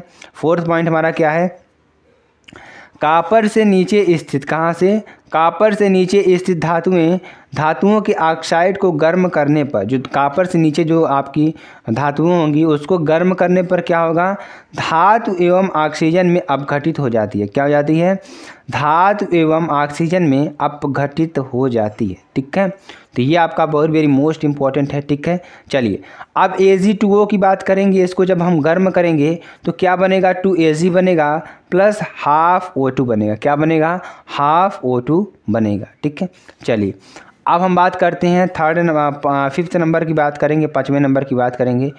तो श्रेणी में ऊपर स्थित जो धातुएं होंगी, जो श्रेणी में जो ऊपर स्थित धातुएं होंगी वो प्रबलतम अपचायक, क्या प्रबलतम अपचायक होती हैं। जैसे इलेक्ट्रॉन त्याग करने की क्षमता होती है उसमें, नीचे की ओर चलने पर यहाँ क्षमता क्या होती है, प्रबल रूप से घटने लगती है। जो यहाँ क्षमता होगी प्रबल रूप से क्या होगी, घटने लगती है। अब छठे पॉइंट की बात करते हैं। छठा पॉइंट देखिए क्या है हमारा, ऊपर स्थित धातुएं, जो ऊपर स्थित जो धातुएं होती हैं आक्षीकारक होती हैं। क्या होती हैं, आक्षीकारक होती हैं। नीचे की ओर चलने पर यह क्षमता क्रमिक रूप से बढ़ती जाती है। तो अगर नीचे की ओर चलेंगे तो जो यह क्षमता होगी क्रमिक रूप से क्या होगी, बढ़ती जाती है। क्या होती है हमारी, बढ़ती जाती है। बहुत ही इंपॉर्टेंट है। ठीक है, चलिए क्वेश्चंस की बात करें, क्वेश्चन नंबर देखेंगे। तो क्वेश्चन क्या है, क्या कारण है, आखिरकार कारण क्या है कि H2SO4 के विलयन में, किसमें, H2SO4 के विलयन में से जिंक हाइड्रोजन को विस्थापित कर देता है। जो जिंक होता है वह हाइड्रोजन को क्या कर देता है, विस्थापित कर देता है। ठीक है, तो H2SO4 Zn है, क्योंकि ESS यानी जो इलेक्ट्रॉनिक श्रेणी है आपकी, ठीक है, तो जिंक जो होगा हाइड्रोजन से क्या होता है, हमेशा ऊपर स्थित होता है। जो जिंक होता है हमेशा हाइड्रोजन से क्या होता है, ऊपर स्थित होता है। अतः इसकी क्रियाशीलता जो होगी हाइड्रोजन से क्या होगी, ज़्यादा होगी। ठीक है, अगर यहाँ ऊपर है तो हमने आपको बताया जो ऊपर स्थित धातुएं होती हैं वो मेरे प्यारे अत्यधिक क्रियाशील होती हैं। ठीक है, तो क्या हो जाएगा, जिसके कारण ऐसी धातुएं अम्ल से हाइड्रोजन गैस उत्पन्न करती हैं। कहाँ से, अम्ल से क्या करती हैं, हाइड्रोजन गैस उत्पन्न करती हैं। बहुत ही इंपॉर्टेंट है, ये भी है। क्वेश्चन की बात करेंगे, Ag, F minus Cl minus Li plus Al Kl plus K plus, तो निम्नलिखित में से प्रबल धन विद्युती है। तो निम्नलिखित से प्रबल धन विद्युती क्या है। ठीक है, तो यहाँ पर देखेंगे Li plus K plus aluminium Ag chlorine fluorine. तो धन विद्युती का बढ़ता क्रम क्या होगा, प्रबलतम क्या होगा हमारा, यहाँ जो हमारा होगा इसको हमने क्रम से लिख लिया। पहले लिथियम आएगा, उसके बाद पोटेशियम आएगा, उसके बाद एल्यूमिनियम आएगा, उसके बाद अर्जेंटम जिससे हम क्या कहते हैं, चांदी कहते हैं, क्लोरीन आएगा, फ्लोरीन आएगा। तो इसमें क्या हो जाएगा आपका, तो इसमें Li प्लस होगा, सबसे प्रबल धन विद्युती हमारा माना जाएगा क्योंकि यहाँ सबसे ऊपर स्थित होता है। ठीक है, आगे बात करेंगे। अगला क्वेश्चन क्या है, बहुत ही इंपॉर्टेंट क्वेश्चन ये भी है। ठीक है, निम्नलिखित में से किसकी ऑक्साइड को गर्म करने पर अपघटित हो जाता है। ऐसा कौन सा ऑक्साइड है जिसको गर्म करने पर क्या होगा, यहाँ अपघटित हो जाएगा। जैसे 2HgO, ठीक है, 2HgO और यहाँ पर 2Ag2O और BaO और CaO है। तो इसमें क्या होगा, गर्म करने पर जो ऑक्साइड क्या होगा, अपघटित हो जाएगा। तो इसमें क्या हो जाएगा 2HgO और यहाँ पे 2AgO। तो क्या हो जाएगा 2Hg + O2 क्या हो जाएगा 4Ag + O2। ठीक है, तो ये आपके लिए बहुत ही इंपॉर्टेंट है। ठीक है मेरे प्यारे स्टूडेंट्स, आपके लिए बराबर मेहनत की जा रही है, कोई दिक्कत वाली बात नहीं है। आप पढ़ते रहें अच्छी तरीके से और अपनी पढ़ाई को क्या करें, इम्प्रूव करते रहें, हमेशा इम्प्रूव करिए ताकि आपको कोई दिक्कत होने वाली ना हो। ठीक है, चलिए, निम्नलिखित में से कौन सी धातुएं ऐसी हैं, निम्नलिखित में से कौन सी धातुएं हैं जो अम्लों से क्रिया करके हाइड्रोजन गैस मुक्त करती हैं। ऐसी कौन सी धातुएं होती हैं जो अम्ल से क्रिया करके क्या करती हैं, हाइड्रोजन गैस मुक्त करती हैं। जैसे Zn, Na, Mg, aluminium, potassium, hydrogenium, AuCu। ठीक है, तो इसमें आप देखेंगे तो potassium, sodium, magnesium, aluminium, zinc इत्यादि धातुएं जो होती हैं अम्लों से क्रिया करके क्या करती हैं, हाइड्रोजन गैस मुक्त करती हैं। क्या करती हैं, हाइड्रोजन गैस ये मुक्त करती हैं। बहुत ही इंपॉर्टेंट है। ठीक है, चलिए अगला क्वेश्चन क्या है, ये भी बहुत ही इंपॉर्टेंट है, तो इसको भी आपको लोग अच्छी तरीके से समझेंगे तो क्या होगा। कोई 4 तत्व हमारे हैं ABCD हैं, तो इनके इलेक्ट्रोड विभव e⁻0 के मान क्रमशः +0.40 -0.54 +0.14 तथा -1.36 वोल्ट है। तो इनके घटते हुए सक्रियता क्रम के अनुसार लिखिए। तो क्या होगा, यहाँ पे देखेंगे -1.6 -0.54 -0.14 और -0.40 होगा। तो ये भी आपको अच्छी तरीके से पढ़ लेना है। ठीक है, अब हम बात करने वाले स्टूडेंट गैल्वेनिक सेल की बात करेंगे। तो आखिरकार गैल्वेनिक सेल की खोज किसने की थी, डिस्कवरी ऑफ गैल्वेनिक सेल। ठीक है, तो गैल्वेनिक सेल की बात करेंगे, गैल्वेनिक सेल की खोज किसने की थी, डिस्कवरी ऑफ गैल्वेनिक सेल की बात करते हैं। तो सर्वप्रथम गैल्वेनिक सेल का आविष्कार इटली के वैज्ञानिक वोल्टा ने किया था। जो वैज्ञानिक वोल्टा थे उन्होंने क्या किया था, गैल्वेनिक सेल का निर्माण किया था। ठीक है, तो सर्वप्रथम कॉपर और जिंक की, ठीक है, छड़ को H2SO4 सल्फ्यूरिक एसिड के विलयन में डुबोकर बनाया था। तो इसमें जो HCl लिए थे 3:1:3 को लिए थे। तो यहाँ पर देखेंगे HCl और यहाँ पर HNO3, तो HCl को 3 में और HNO3 को 1 में लिया गया था। बहुत ही इंपॉर्टेंट है। ठीक है, चलिए आगे आपको बताते हैं। चलिए अब यहाँ पर बात करेंगे, देखिए ये हमारा क्या है, एक विद्युत अपघट्य है। ठीक है, यहाँ पर देखेंगे Zn की क्षण लिया गया है, तो क्या करेंगे Zn +2 यहाँ पे विलयन आपके Zn डबल+ हो जाएंगे। ठीक है, तो यहाँ पर CuSO4 लेंगे तो क्या हो जाएगा, यहाँ पर अगर देखते हैं, अगर इसमें देखेंगे एट कांस्टेंट ताप रखेंगे तो विलयन का कलर क्या होगा, इसमें नीला हो जाएगा।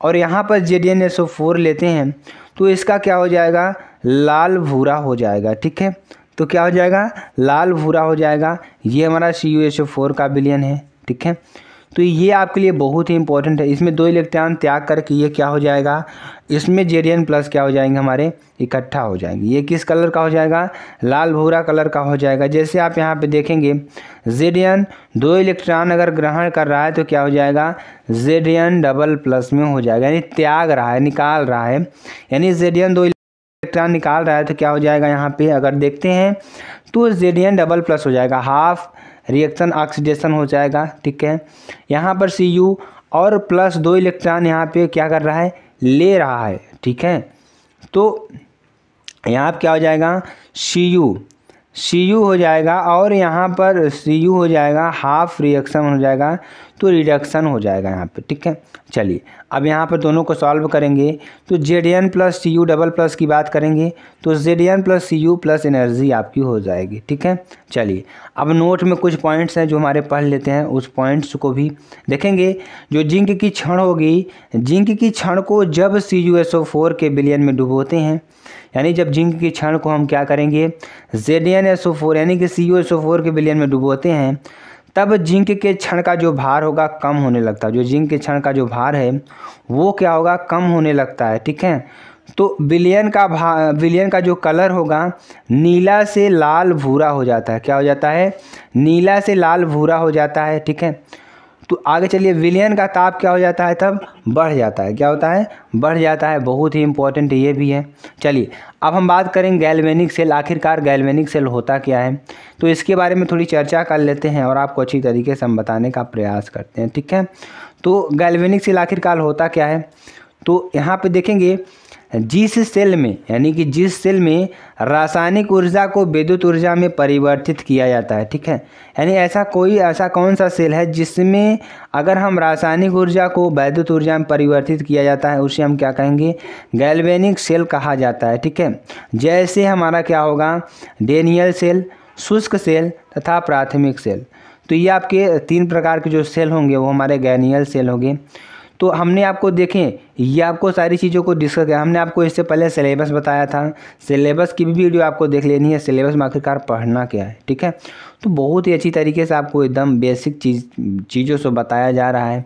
तो ये आपको घबराना नहीं, अच्छी तरीके से पढ़ाई को अपनी कंटिन्यू किए रहना है। ठीक है, अब गैल्वेनिक सेल के प्रकार की बात करेंगे, टाइप्स ऑफ गैल्वेनिक सेल। तो गैल्वेनिक सेल निम्नलिखित 2 प्रकार के होते हैं। पहला प्राथमिक सेल, दूसरा द्वितीयक सेल, यानी प्राइमरी सेल और सेकेंडरी सेल की बात करेंगे। यानी इसमें क्या होगा, डेनियल सेल, शुष्क सेल था प्राथमिक सेल। ठीक है, चलिए आगे आपको बताते हैं। चलिए अब देखेंगे हमारा प्राथमिक सेल है जिसे हम प्राइमरी सेल कहते हैं। तो आखिरकार प्राइमरी सेल होता क्या है, आपके मन में सवाल उठ रहा होगा, आखिरकार प्राइमरी सेल होता क्या है।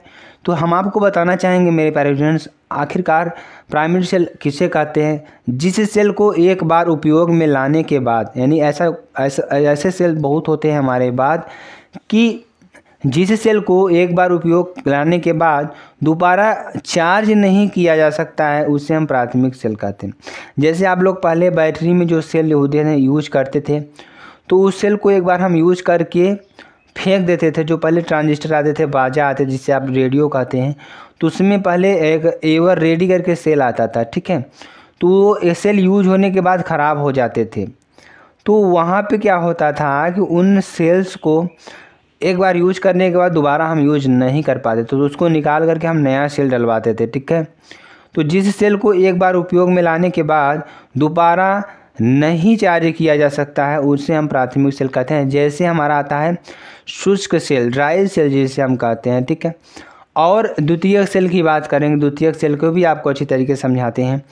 जिस सेल को एक बार उपयोग में लाने के बाद, ऐसे सेल को एक बार उपयोग में लाने के बाद चार्ज किया जा सकता है, उसे द्वितीयक सेल कहा जाता है। ऐसे सेल जिससे हम एक बार उपयोग करने के बाद उन्हें हम फिर से दोबारा उपयोग कर पाए। जैसे आप मोबाइल की बैटरी देखते हैं ना, तो बैटरी को एक बार उपयोग हम लाएंगे, एक बार उपयोग में लाने के बाद क्या करेंगे, उसको दोबारा रिचार्ज करके फिर से हम उसको चलाते हैं, तो उसे हम क्या कहेंगे, डेनियल सेल या बैटरी या इन्वर्टर। तो ये सारी चीज़ें जो होंगी हमारे क्या होंगे, द्वितीयक सेल के रूप में आते हैं। ठीक है, तो बहुत अच्छी तरीके से आपको समझाएंगे अभी आगे हम। ठीक है, तो पहले हम समझ लेते हैं आखिरकार एक गैल्वेनिक सेल में होता क्या क्या चीज़ें हैं, कैसे इसको बनाया जाता है, आखिरकार बनता कैसे है ये। तो ध्यान से समझेंगे मेरे प्यारे स्टूडेंट्स। गैल्वेनिक सेल में 2 इलेक्ट्रोड को, यानी जो गैल्वेनिक सेल होता है, ठीक है, इसमें 2 इलेक्ट्रोड को 2 अलग अलग विद्युत अपघट्य के विलयन में, किसमें, 2 अलग अलग विद्युत अपघट्य के विलयन में घुले होते हैं। क्या होते हैं, घुले होते हैं। दोनों विलयनों को लवण सेतु द्वारा जोड़ दिया जाता है। किसके द्वारा, लवण सेतु द्वारा क्या किया जाता है, जोड़ दिया जाता है। ठीक है, तो यहाँ पर देखेंगे सॉल्ट ब्रिज की बात करेंगे, सॉल्ट ब्रिज। ठीक है, यहाँ पर क्या हो जाएगा, सॉल्ट ब्रिज। ये ZnSO4 का विलयन होगा, ये CuSO4 का विलयन होगा। अगर हम यहाँ पर ZnCl4 का ZnSO4 का विलयन भरते हैं मेरे प्यारे स्टूडेंट्स, तो यहाँ पर आपको एनोड को भी Zn लेनी होगी।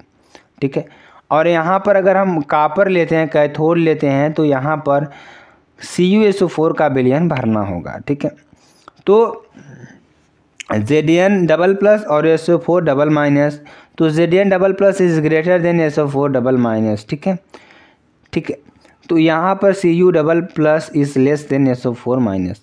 तो एनोड पर क्या बनेगा, हम आपको देखते हैं। एनोड पर क्या होता है, ऑक्सीडेशन होता है। तो Zn क्या होगा, 2 इलेक्ट्रॉन त्यागेगा तो हमेशा Zn प्लस में हो जाएगा, जिसे हम क्या कहते हैं, ऑक्सीडेशन के नाम से जानते हैं। ठीक है, अब हम कैथोड की बात कर लेते हैं। कैथोड में देखेंगे Cu double plus plus 2E minus से बात करेंगे तो यहाँ पे क्या हो जाएगा Cu, जिसे हम क्या कहेंगे रिडक्शन कहते हैं, ठीक है। तो यहाँ पे क्या हो जाएगा Zn plus Cu double plus, और ये क्या हो जाएगा Zn double plus plus Cu, ठीक है। ये हमारा हो जाएगा। अब देखेंगे डेनियल सेल में एनोड पर ऑक्सीजन की क्रिया होती है। जो डेनियल सेल होता है इसमें क्या होता है, एनोड पर क्या होती है ऑक्सीजन की क्रिया होती है। एनोड पर क्या होती है ऑक्सीजन की क्रिया होती है, तथा कैथोड पर ऑक्सीजन नहीं, यहाँ पे ऑक्सीकरण होगा। क्या होगा ऑक्सीकरण होगा। इसको आप लोग थोड़ा चेंज कर लीजिएगा, थोड़ा अधिक, ठीक है। ऑक्सीकरण, ठीक है। तो ऑक्सीकरण की क्रिया होती है, तथा कैथोड पर क्या होगा अपक्षयन की अभिक्रिया होगी, ठीक है। चलिए, इस सेल में स्वतंत्र परिवर्तित ऊर्जा डेल्टा जी का मान ऋणात्मक -V होता है। इस सेल का उपयोग स्वतः रिडॉक्स अभिक्रिया के लिए किया जाता है, जैसे ZnSO4 CuSO4 या Cu, ठीक है। यहाँ पर क्या हो जाएगा Zn double plus Cu double plus और Cu, ठीक है। चलिए आगे देखते हैं, आपको हम अच्छी तरीके से बताने का प्रयास करेंगे। यहाँ पे आप देखेंगे गैल्वेनिक सेल के दोनों इलेक्ट्रोड के मध्य, क्या गैल्वेनिक सेल के दोनों इलेक्ट्रोडों के मध्य उत्पन्न विभवांतर को विद्युत वाहक बल कहा जाता है। यानी गैल्वेनिक सेल के दोनों इलेक्ट्रोडों के मध्य जो उत्पन्न विभवांतर होगा उसे हम क्या कहेंगे वैद्युत वाहक बल कहेंगे, EMEF कहेंगे। इसे EMEF से प्रदर्शित करते हैं, EMF से प्रदर्शित करते हैं, ठीक है। तो धातु के क्षण परमाणु धन आयन बनाकर विलयन में आने की प्रवृत्ति को धातु का विलयन दाब कहते हैं। कहने का मतलब अगर हम धातु के क्षण परमाणु धन आयन बनाकर, क्या बनाकर परमाणु धन आयन बनाकर विलयन में आने की प्रवृत्ति को धातु का विलयन दाब कहते हैं। जब विलयन दाब अधिक होता है तब परासरण दाब से तब धातु की क्षण क्या होती है ऋण आवेशित होती है, ठीक है। कहने का मतलब धातु के क्षण परमाणु धन आयन बनाकर क्या करते हैं विलयन में आने की प्रवृत्ति को क्या करते हैं धातु का विलयन दाब कहते हैं, ठीक है। जब विलयन दाब अधिक होता है, जो विलयन का दाब है जब अधिक होता है तो परासरण दाब से तब क्या होगा धातु की क्षण ऋण आवेशित होगी, ठीक है। विलयन दाब की बात करते हैं। विलयन दाब में देखिए क्या होगा, तो परासरण दाब, क्या परासरण दाब तब धातु की क्षण क्या होगी ऋण आवेशित होगी, क्योंकि P is greater than OP। तो अब देखेंगे इलेक्ट्रोड विभव की उत्पत्ति आखिरकार कैसे हुई। हमारे जो इलेक्ट्रोड विभव है आखिरकार इसकी उत्पत्ति कैसे हुई। तो M इलेक्ट्रॉन त्यागेगा, इलेक्ट्रॉन ग्रहण करेगा तो क्या होगा Mn प्लस O माइनस, और Zn इलेक्ट्रॉन अगर ग्रहण करता है यानी त्यागता है तो Zn डबल प्लस, और Ag एक इलेक्ट्रॉन त्यागता है तो Ag प्लस बनता है, ठीक है।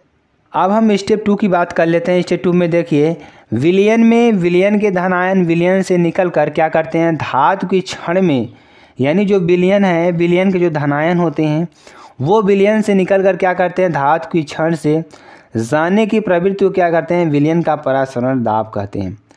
जब विलयन दाब कम होता है, जो विलयन का दाब है जब कम होता है तो उसे परासरण दाब से तब धातु की क्षण धनावेशित होती है। जब Mn प्लस यानी माइनस, और यहाँ पे क्या होगा M होगा Cu डबल प्लस 2 माइनस क्या होगा यहाँ पर ग्रहण करेगा तो Cu बनाएगा, और Ag प्लस जब एक इलेक्ट्रॉन ग्रहण करेगा तो क्या हो जाएगा Ag बनाएगा।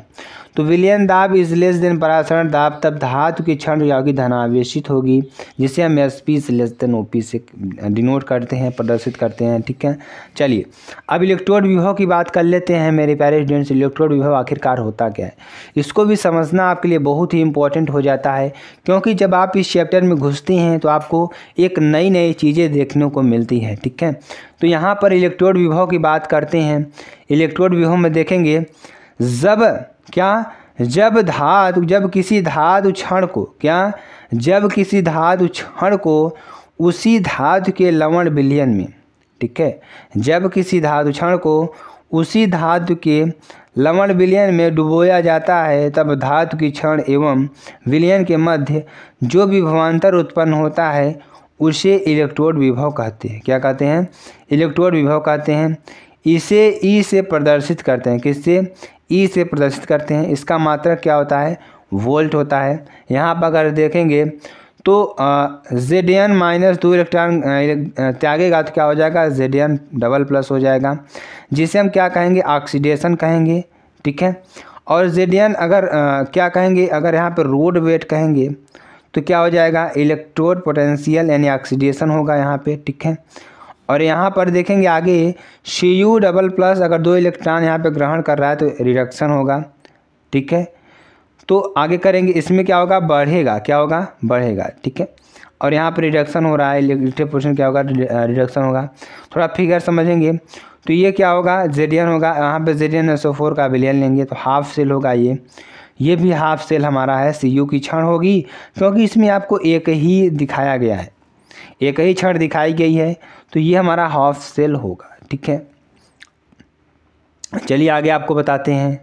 आगे हम बात करने वाले हैं मानक इलेक्ट्रोड विभव की। ठीक है, तो स्टैंडर्ड इलेक्ट्रोड पोटेंशियल क्या होता है उसके बारे में बात करेंगे। 25 डिग्री ताप पर यानी 25 डिग्री सेंटीग्रेड ताप पर जब किसी धातु की क्षण पर, मान लेते हैं जब किसी धातु की क्षण पर उसी धातु के लवण को 1 मोलर विलयन में डुबोया जाता है, किसमें, 1 मोलर विलयन में डुबोया जाता है, तब धातु की क्षण और विलयन के मध्य जो विभवांतर होता है उसे मानक इलेक्ट्रोड विभव कहते हैं। क्या कहते हैं, मानक इलेक्ट्रोड विभव कहते हैं। इसका मात्रक क्या होता है, वोल्ट होता है, और इसे e⁻0 से प्रदर्शित करते हैं। किससे, e⁻0 से प्रदर्शित करते हैं। इसका मात्रक क्या होता है, वोल्ट होता है। ठीक है, और इसे e⁻0 से प्रदर्शित करते हैं। किससे, e⁻0 से प्रदर्शित करते हैं। ठीक है, आगे देखेंगे मानक इलेक्ट्रोड विभव के प्रकार की बात करते हैं। मानक इलेक्ट्रोड विभव के प्रकार कौन कौन से हैं, तो types of standard electrode potential, यानी मानक इलेक्ट्रोड विभव की बात करेंगे 2 प्रकार के होंगे। तो पहला हमारा क्या है, मानक अपचयन विभव, और दूसरा क्या है, मानक ऑक्सीकरण विभव। ठीक है, स्टैंडर्ड रिडक्शन पोटेंशियल या स्टैंडर्ड ऑक्सीडेशन पोटेंशियल। ठीक है, चलिए मानक अपचयन विभव की बात करते हैं। मानक अपचयन विभव क्या होता है, तो स्टैंडर्ड रिडक्शन पोटेंशियल की बात करेंगे तो इसके अंतर्गत धातुओं के मानक अपचयन विभव प्राप्त किया जाता है। क्या किया जाता है, इसके अंतर्गत क्या होता है, धातुओं को मानक अपचयन विभव प्राप्त किया, जैसे कि Li+ है और एक इलेक्ट्रॉन यहाँ पे ग्रहण कर रहा है तो Li बन जाएगा। ठीक है, क्योंकि इसके बाहरी कक्षा में एक इलेक्ट्रॉन अतिरिक्त होता है, तो e⁻0 क्या होगा, -3.04 वोल्ट होगा। अब मानक ऑक्सीकरण विभव की बात करते हैं। ठीक है, तो स्टैंडर्ड ऑक्सीडेशन पोटेंशियल की बात कर लेते हैं। तो इसके अंतर्गत जो धातुएं होंगी, धातुओं के मानक ऑक्सीकरण विभव ज्ञात किए जाते हैं।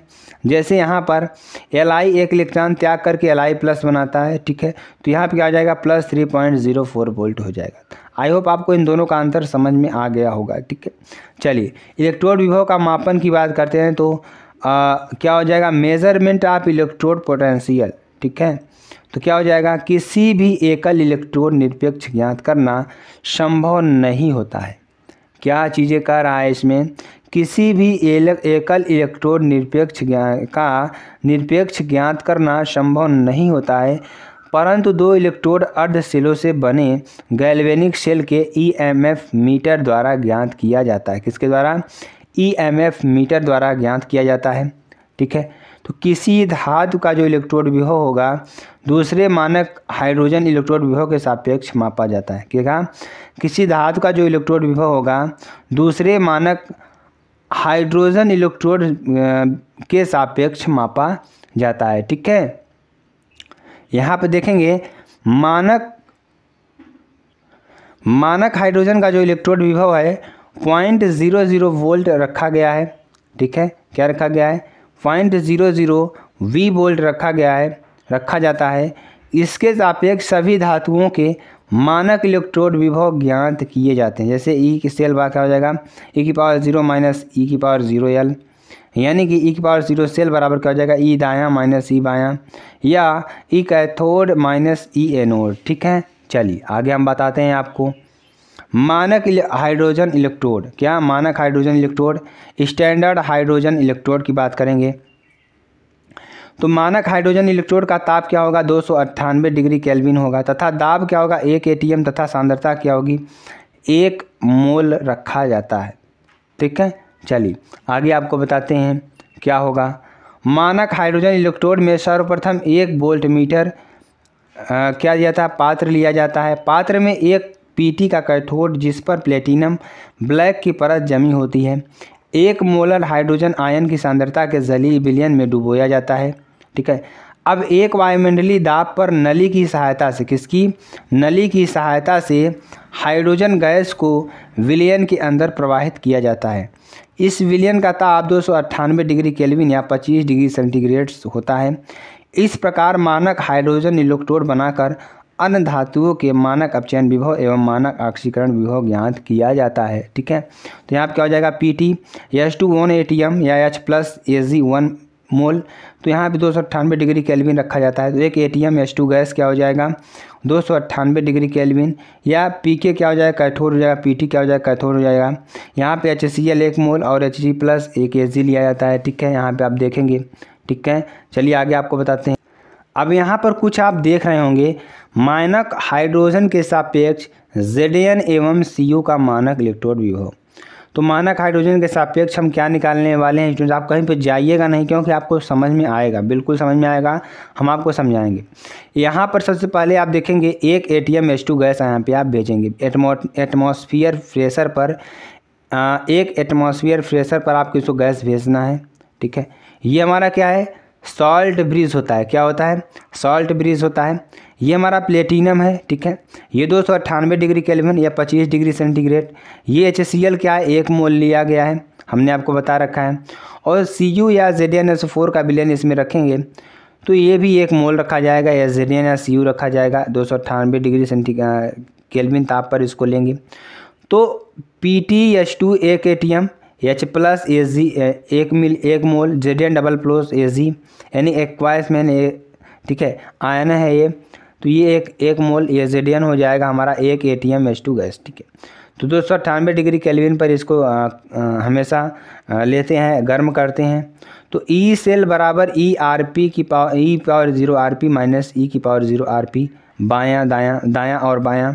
ठीक है, यानी कि चलिए आगे देखते हैं। ई सेल बराबर E⁻Z प्लस या Z minus E⁻0 H plus half H2। ठीक है, तो E⁻0 सेल की बराबर क्या हो जाएगा, E⁻0 Zn डबल प्लस या Zn माइनस 000 V। अब यहाँ पर देखेंगे E⁻0 Zn डबल प्लस या Zn minus 0 is greater than 6 volt, या माइनस 0.76 या माइनस 0.76 वोल्ट। ठीक है, अब देखेंगे PtH2 1 एटीएम या HF Ag 1 मोल या Zn डबल प्लस Ag 1 मोल या Zn। ठीक है, अब यहाँ पर देखेंगे E⁻0 सेल की बात करेंगे, बराबर क्या हो जाएगा, E⁻0 दायां RP माइनस E⁻0 दायां RP। ठीक है, तो E सेल या E⁻0 Cu डबल प्लस अपान Cu minus E⁻0 H plus या हाफ H2। ठीक है, E⁻0 सेल या E⁻0 Cu डबल प्लस या Cu minus E⁻0 H plus या हाफ H2। ठीक है, E⁻0 सेल बराबर क्या हो जाएगा, E⁻0 Cu डबल प्लस या Cu 0.00 वोल्ट या E⁻0 Cu डबल प्लस या Cu प्लस क्या हो जाएगा 0+34 वोल्ट। ठीक है, तो ये आपका हो जाएगा पूरा। तो आई होप आपको अच्छी तरीके से समझ में आया होगा। ठीक है, तो ये आपको लिख लेना है, आप नहीं लिखेंगे तो कोई दिक्कत वाली बात नहीं है, इसमें थोड़ा आपको डिफ़िकल्ट लग रहा होगा। तो चलिए आगे आपको बताते हैं, इसको आपको ऐसे ही छोड़ देना है। ठीक है, आप कुछ क्वेश्चंस की बात कर लेते हैं। क्वेश्चंस हमारे लिए देखिए क्या है, for the cell given Ag या Ag plus equilibrium Cu double plus या Cu या सॉलिड, ये हम 1 मोल लिए हैं, ये भी 1 मोल लिए हैं। तो इसमें आपको फाइंड आउट कर find and E⁻0 of AH। ठीक है, E⁻0 AH का E⁻0 का AH निकालना है। ठीक है, चलिए Ag या Ag प्लस 1 मोल Cu प्लस 2 या Cu E⁻0 सेल बराबर E⁻0 cathode minus E⁻0 anode. ठीक है, E⁻0 सेल या E⁻RP दायां या E⁻RP बायां। ठीक है, E⁻0 सेल बराबर E⁻Cu plus Cu minus E⁻0 Ag। तो यहाँ पर देखेंगे आंसर क्या हो जाएगा, E⁻0 सेल या Y माइनस X। ठीक है, तो ये आपको अच्छी तरीके से समझ में आ रहा होगा। अगला क्वेश्चन इसी तरीके से आपका ये भी होगा, क्या होगा कि विद्युत वाहक बल तथा सेल अभिक्रिया की गणना कीजिए। तो C D double plus C U plus या सी यू, यहाँ पे 1 मोल, इसको भी 1 मोल लिया जाएगा। दिया क्या है, सी डी प्लस या सी डी बराबर 0.40 वोल्ट, ठीक है। सी यू डबल प्लस की बात करेंगे तो जैसे होगा सी यू बराबर क्या हो जाएगा, प्लस 0.34 वोल्ट, क्या 0.34 वोल्ट, ठीक है। यहाँ पे क्या हो जाएगा, सी डी या सी डी डबल प्लस या सी यू डबल प्लस या सी यू 1 मोल, ये भी 1 मोल, ठीक है। e की पावर 0 सेल बराबर क्या हो जाएगा, e की पावर 0 कैथोड माइनस e की पावर 0 एनोड। यहाँ पे क्या हो जाएगा, e की पावर 0 सेल बराबर e की power 0 C U double plus या सी यू माइनस e की power 0 C D double plus या सी डी, क्या हो जाएगा, प्लस 0.34 माइनस 0.40, ठीक है। क्या हो जाएगा, e की पावर 0 सेल बराबर 0.34 प्लस 0.40 या e की पावर 0 सेल बराबर क्या हो जाएगा, 0.74 वोल्ट या सी डी माइनस 2 इलेक्ट्रॉन क्या करेगा, त्याग देगा, तो सी डी डबल प्लस बनेगा, जिसे हम क्या कहेंगे, हाफ सेल रिडक्शन कहेंगे, ठीक है। अब सी यू 2 इलेक्ट्रॉन ग्रहण करेगा तो सी यू बन जाएगा, सी डी 2 इलेक्ट्रॉन ग्रहण करेगा तो C U, C D double plus और सी यू बन जाएगा। संपूर्ण सेल की अभिक्रिया आपकी यही होगी। तो आई होप आपको समझ में आ रहा होगा। चलिए आगे आपको बताते हैं। तो चलिए आगे क्वेश्चन की बात करते हैं, जो आपके लिए बहुत ही इंपॉर्टेंट क्वेश्चन है, ठीक है। तो अगला क्वेश्चन हमारा क्या है, डेनियल सेल के लिए मानक इलेक्ट्रोड विभव 1.1 वोल्ट है, ठीक है। तो निम्नलिखित अभिक्रिया के लिए डेल्टा जी की पावर 0 मानक गिब्स ऊर्जा का परिकलन कीजिए। तो मेरे प्यारे स्टूडेंट्स, ये बहुत ही इंपॉर्टेंट प्रश्न है, ठीक है। तो आप इस प्रश्न को अच्छी तरीके से समझेंगे तभी आप समझ पाएंगे। तो चलिए इस प्रश्न को समझाते हैं।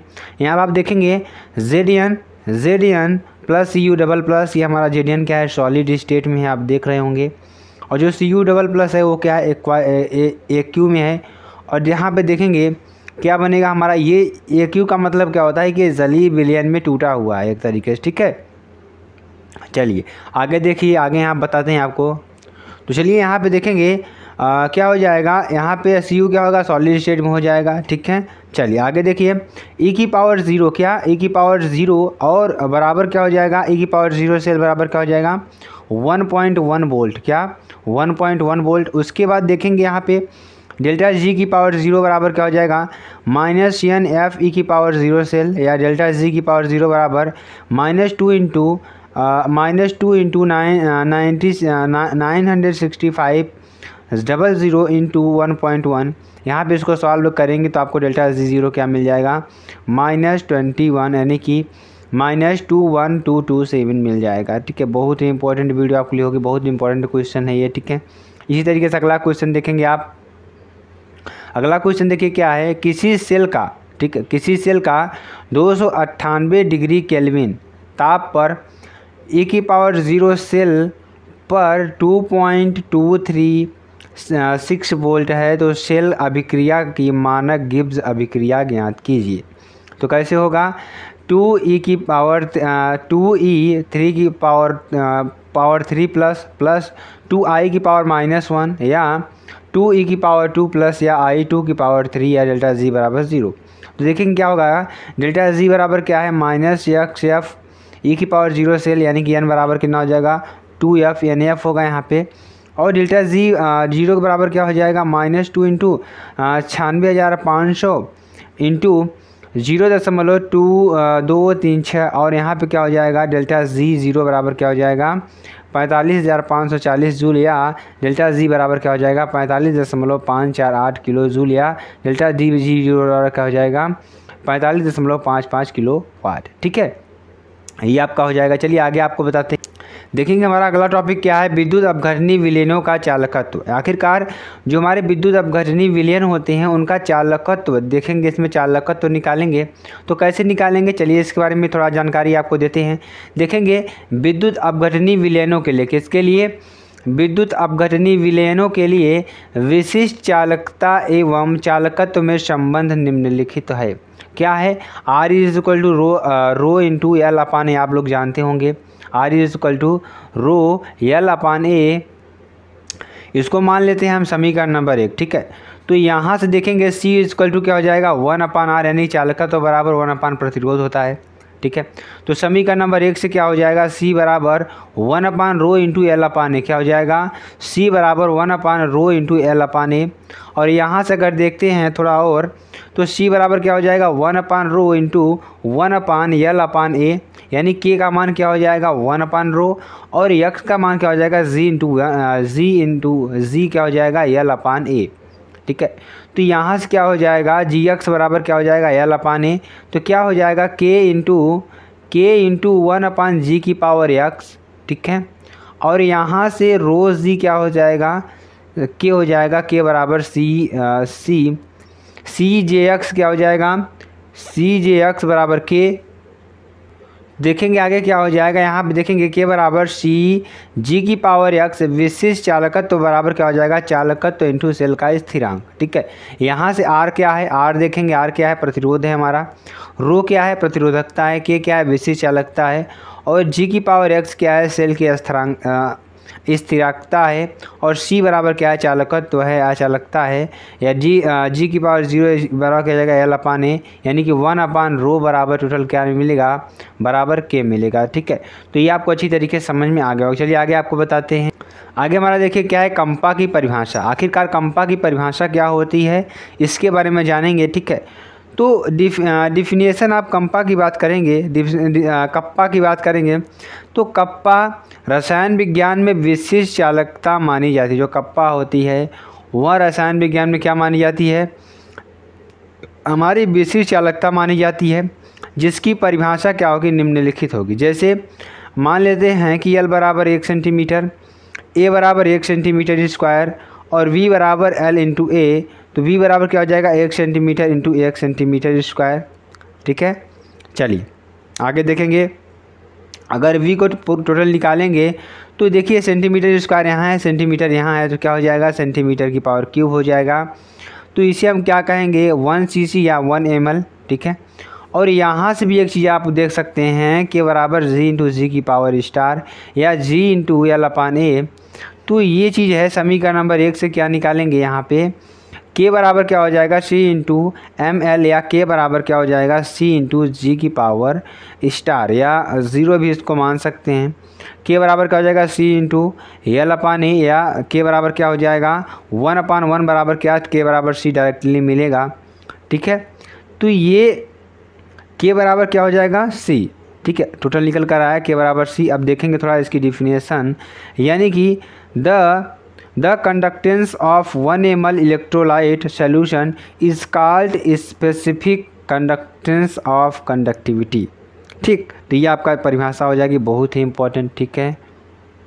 अब यूनिट आप K की बात करते हैं, यूनिट आप क्या हो जाएगा, क्या हो जाएगा R बराबर C जी की पावर स्टार। यहाँ पे G या C का क्या हो जाएगा 1/R होता है।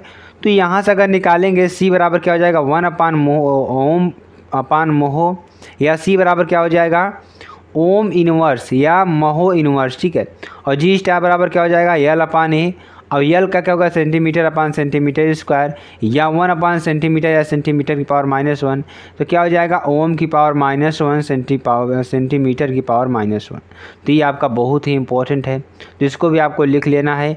ओम इनवर्स सेंटीमीटर इनवर्स, जिसका क्या हो जाएगा यूनिट हो जाएगा, मात्रक हो जाएगा। ठीक है। चलिए आगे आपको बताते हैं।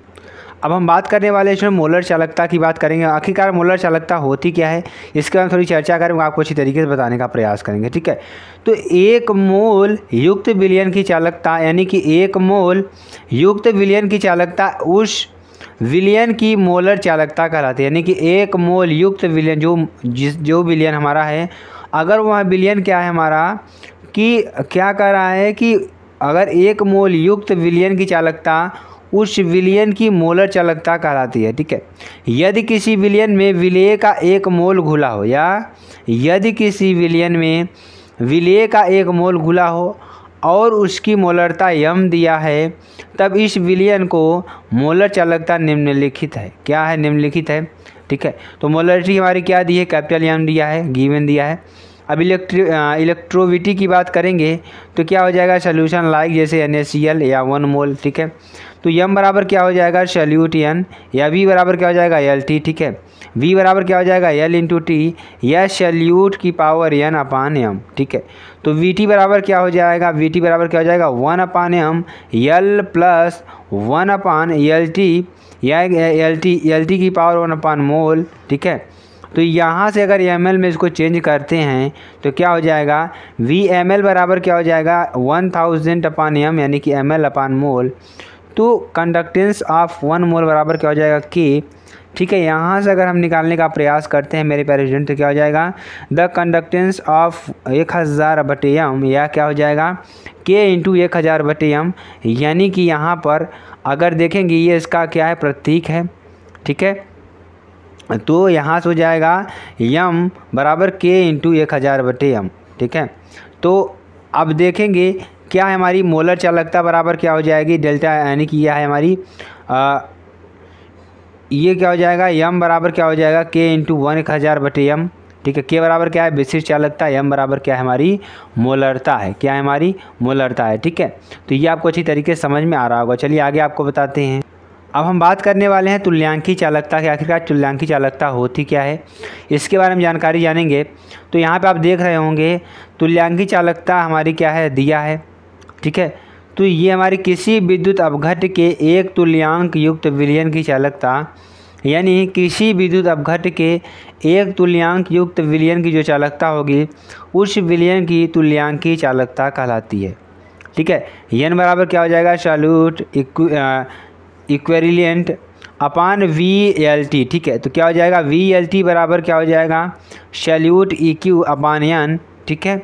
तो नॉर्मलिटी यह है n दिया है, और इलेक्ट्रोलाइट सॉल्यूशन लाइक जैसे दिया है, क्या दिया है, NaCl का 1 इक्विवेलेंट, ठीक है। तो यहाँ से क्या हो जाएगा, VLT बराबर क्या हो जाएगा 1 अपान n बराबर LT अपान EQ, ठीक है। तो LT क्या किस में चेंज कर दिए, ml में चेंज कर देंगे। जब इसको हम तो देखेंगे क्या हो जाएगा, जब इसको ml में हम चेंज करेंगे तो क्या होगा, क्या हो जाएगा, द कंडक्टेंस ऑफ ml क्या हो जाएगा K, ठीक है। तो कंडक्टेंस ऑफ 1000/n क्या हो जाएगा K इंटू 1000/n। तो यहाँ से क्या हो जाएगा, तुल्यांकी चालकता बराबर क्या हो जाएगी K इंटू 1000/n। अब आगे देखिए, आगे क्या दिया है, यूनिट अपान यूनिट ऑफ तुल्यांकी चालकता, या क्या इक्विवेलेंट कंडक्शन, ठीक है। तो यहाँ से क्या हो जाएगा, देखेंगे K बराबर C इंटू G की पावर स्टार, तो क्या हो जाएगा K बराबर ओम इनवर्स सेंटीमीटर इनवर्स। यहाँ पे क्या हो जाएगा, तुल्यांकी चालकता बराबर क्या हो जाएगी K इंटू 1000/m, या ml अपान मोल, ठीक है। तो ये क्या हो जाएगा, तुल्यांकी चालकता क्या हो जाएगी हमारी, अगर यहाँ पे देखेंगे तो ohm inverse centimetre inverse ml अपान मोल। तो यहाँ से क्या हो जाएगा, या क्या हो जाएगा हमारा तुल्यांकी चालकता की जो यूनिट क्या हो जाएगी, ohm inverse centimetre inverse into 1 centimetre की पावर 3 मोल, ठीक है। तो क्या हो जाएगा, या 1 सेंटीमीटर क्यूब की पावर 1 cc या 1 ml, ठीक है। तो ये आपके लिए बेहद ही इंपॉर्टेंट है, ठीक है। तो आपको अच्छी तरीके से समझ में आ रहा होगा। चलिए आगे आपको बताते हैं। तो यहाँ से जो तुल्यांकी चालकता है क्या हो जाएगी, ओम इनवर्स सेंटीमीटर स्क्वायर प्रति मोल, या जो तुल्यांकी चालकता है हमारी क्या हो जाएगी yes centimetre square second centimetre square mole inverse, ठीक है। या जो हमारी तुल्यांकी चालकता है क्या हो जाएगी K into 1000/n।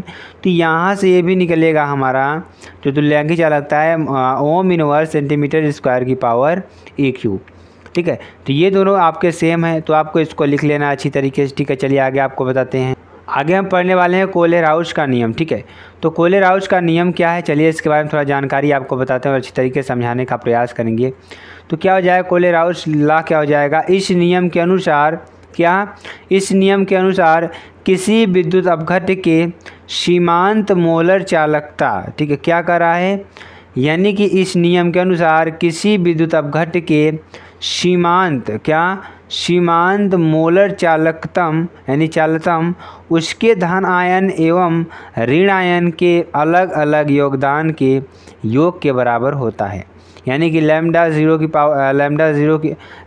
Power 0 Na plus एवं लैम्डा की पावर 0 Cl क्रमशः Na एवं Cl की सीमांत मोलर चालकताएं हो तो NaCl की सीमांत मोलर चालकता निम्नलिखित समीकरण द्वारा प्रदर्शित किया जाता है। जैसे जो हमारी मोलर चालकता है, मान लेते हैं मोलर चालकता हमारी क्या है डेल्टा एम, यानी कि जो हमारा इन्वर्स डेल्टा बराबर क्या हो जाएगा NaCl क्या हो जाएगा लैम्डा की पावर 0 Na प्लस लैम्डा की पावर 0 Cl माइनस। ठीक है, तो यहाँ पर देखेंगे जो हमारा अगर इसका निकालेंगे, क्या निकालेंगे, अगर इसका हम निकालेंगे चालकता यानी कि सीमांत मोलर Cl का निकालेंगे तो क्या हो जाएगा लैम्डा की पावर 0 H प्लस लैम्डा की पावर 0 Cl माइनस, समीकरण नंबर 1।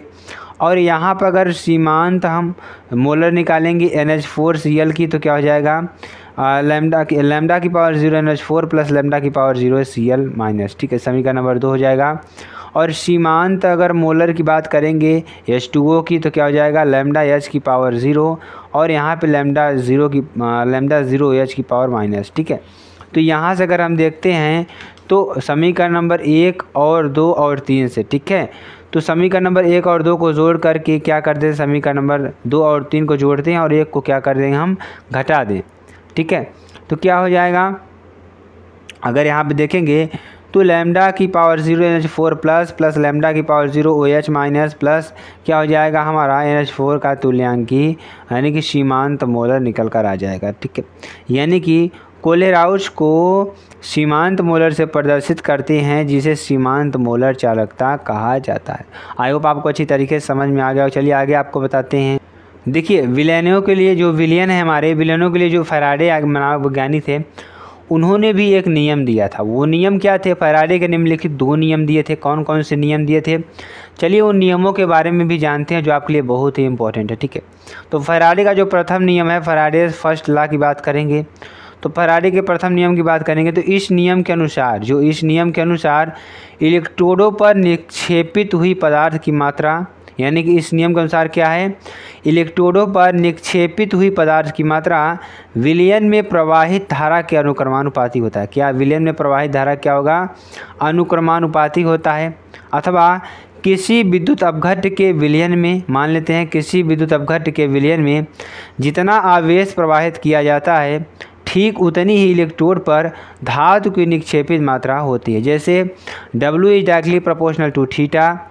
ठीक है, और यहाँ पर अगर देखेंगे जैसे आप देखते हैं जो मात्रा हमारी किसके है, थीटा के बराबर है और W इक्वल टू क्या हो जाएगा, जेड थीटा हो जाएगा। ठीक है, और यहाँ से थीटा का मान कितना होगा, यानी Q थीटा एक तरीके से मानिए या Q मानिए। ठीक है, तो यहाँ पर जितना आवेश प्रवाहित होता है यानी कि विलयन में जितना आवेश प्रवाहित किया जाता है ठीक उतनी इलेक्ट्रोड पर धातु की मात्रा निक्षेपित होती है।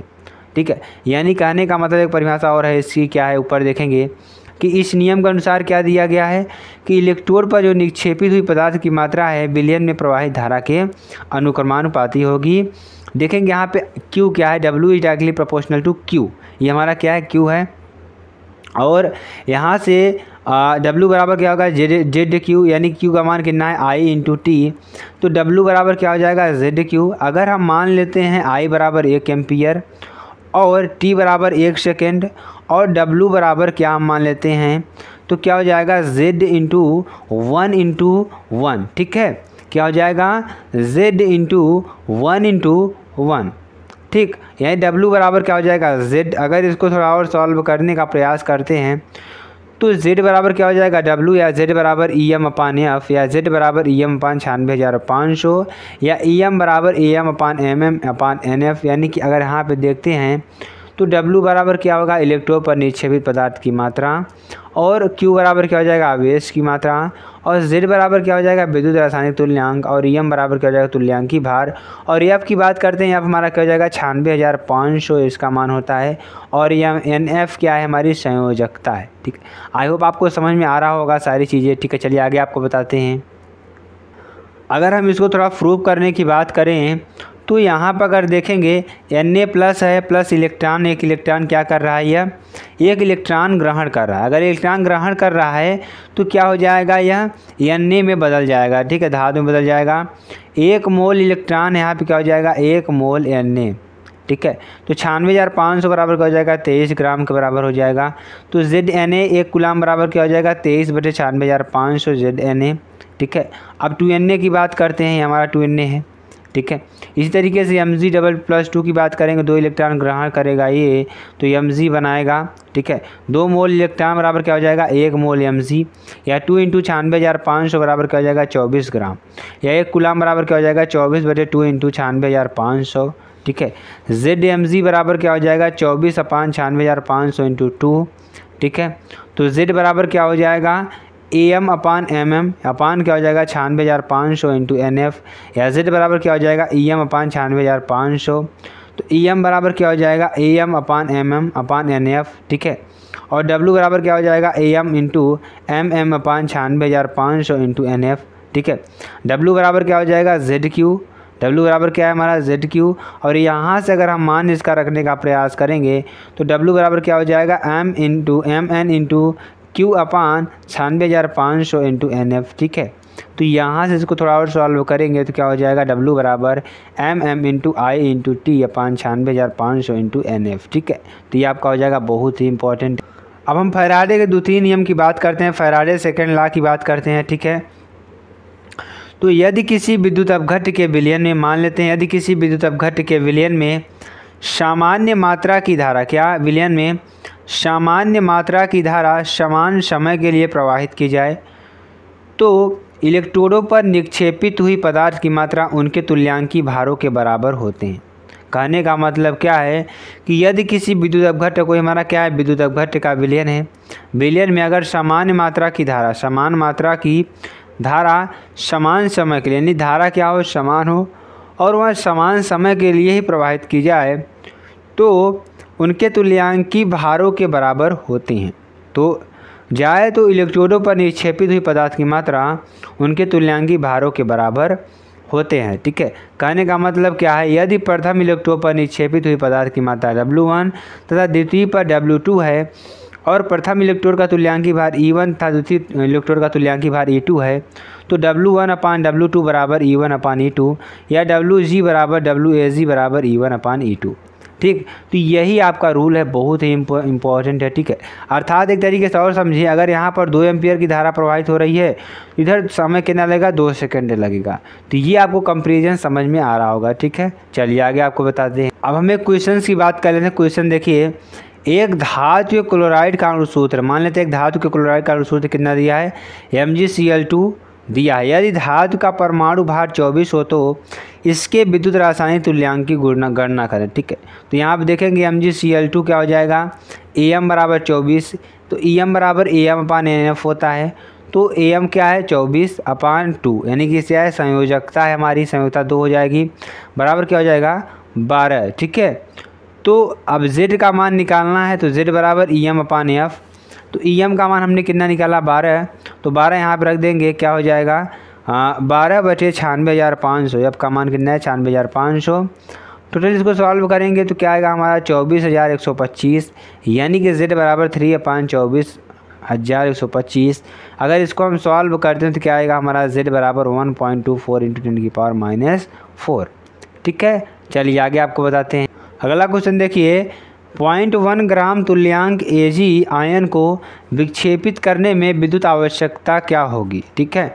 तो 1 ग्राम तुल्यांक Ag+ को विक्षेपित करने में 1 F लगता है, और 0.1 ग्राम तुल्यांक Ag+ को विक्षेपित करने में कितना लगेगा 0.1 F होगा, ठीक है। सिंपल सी बात है, ठीक है।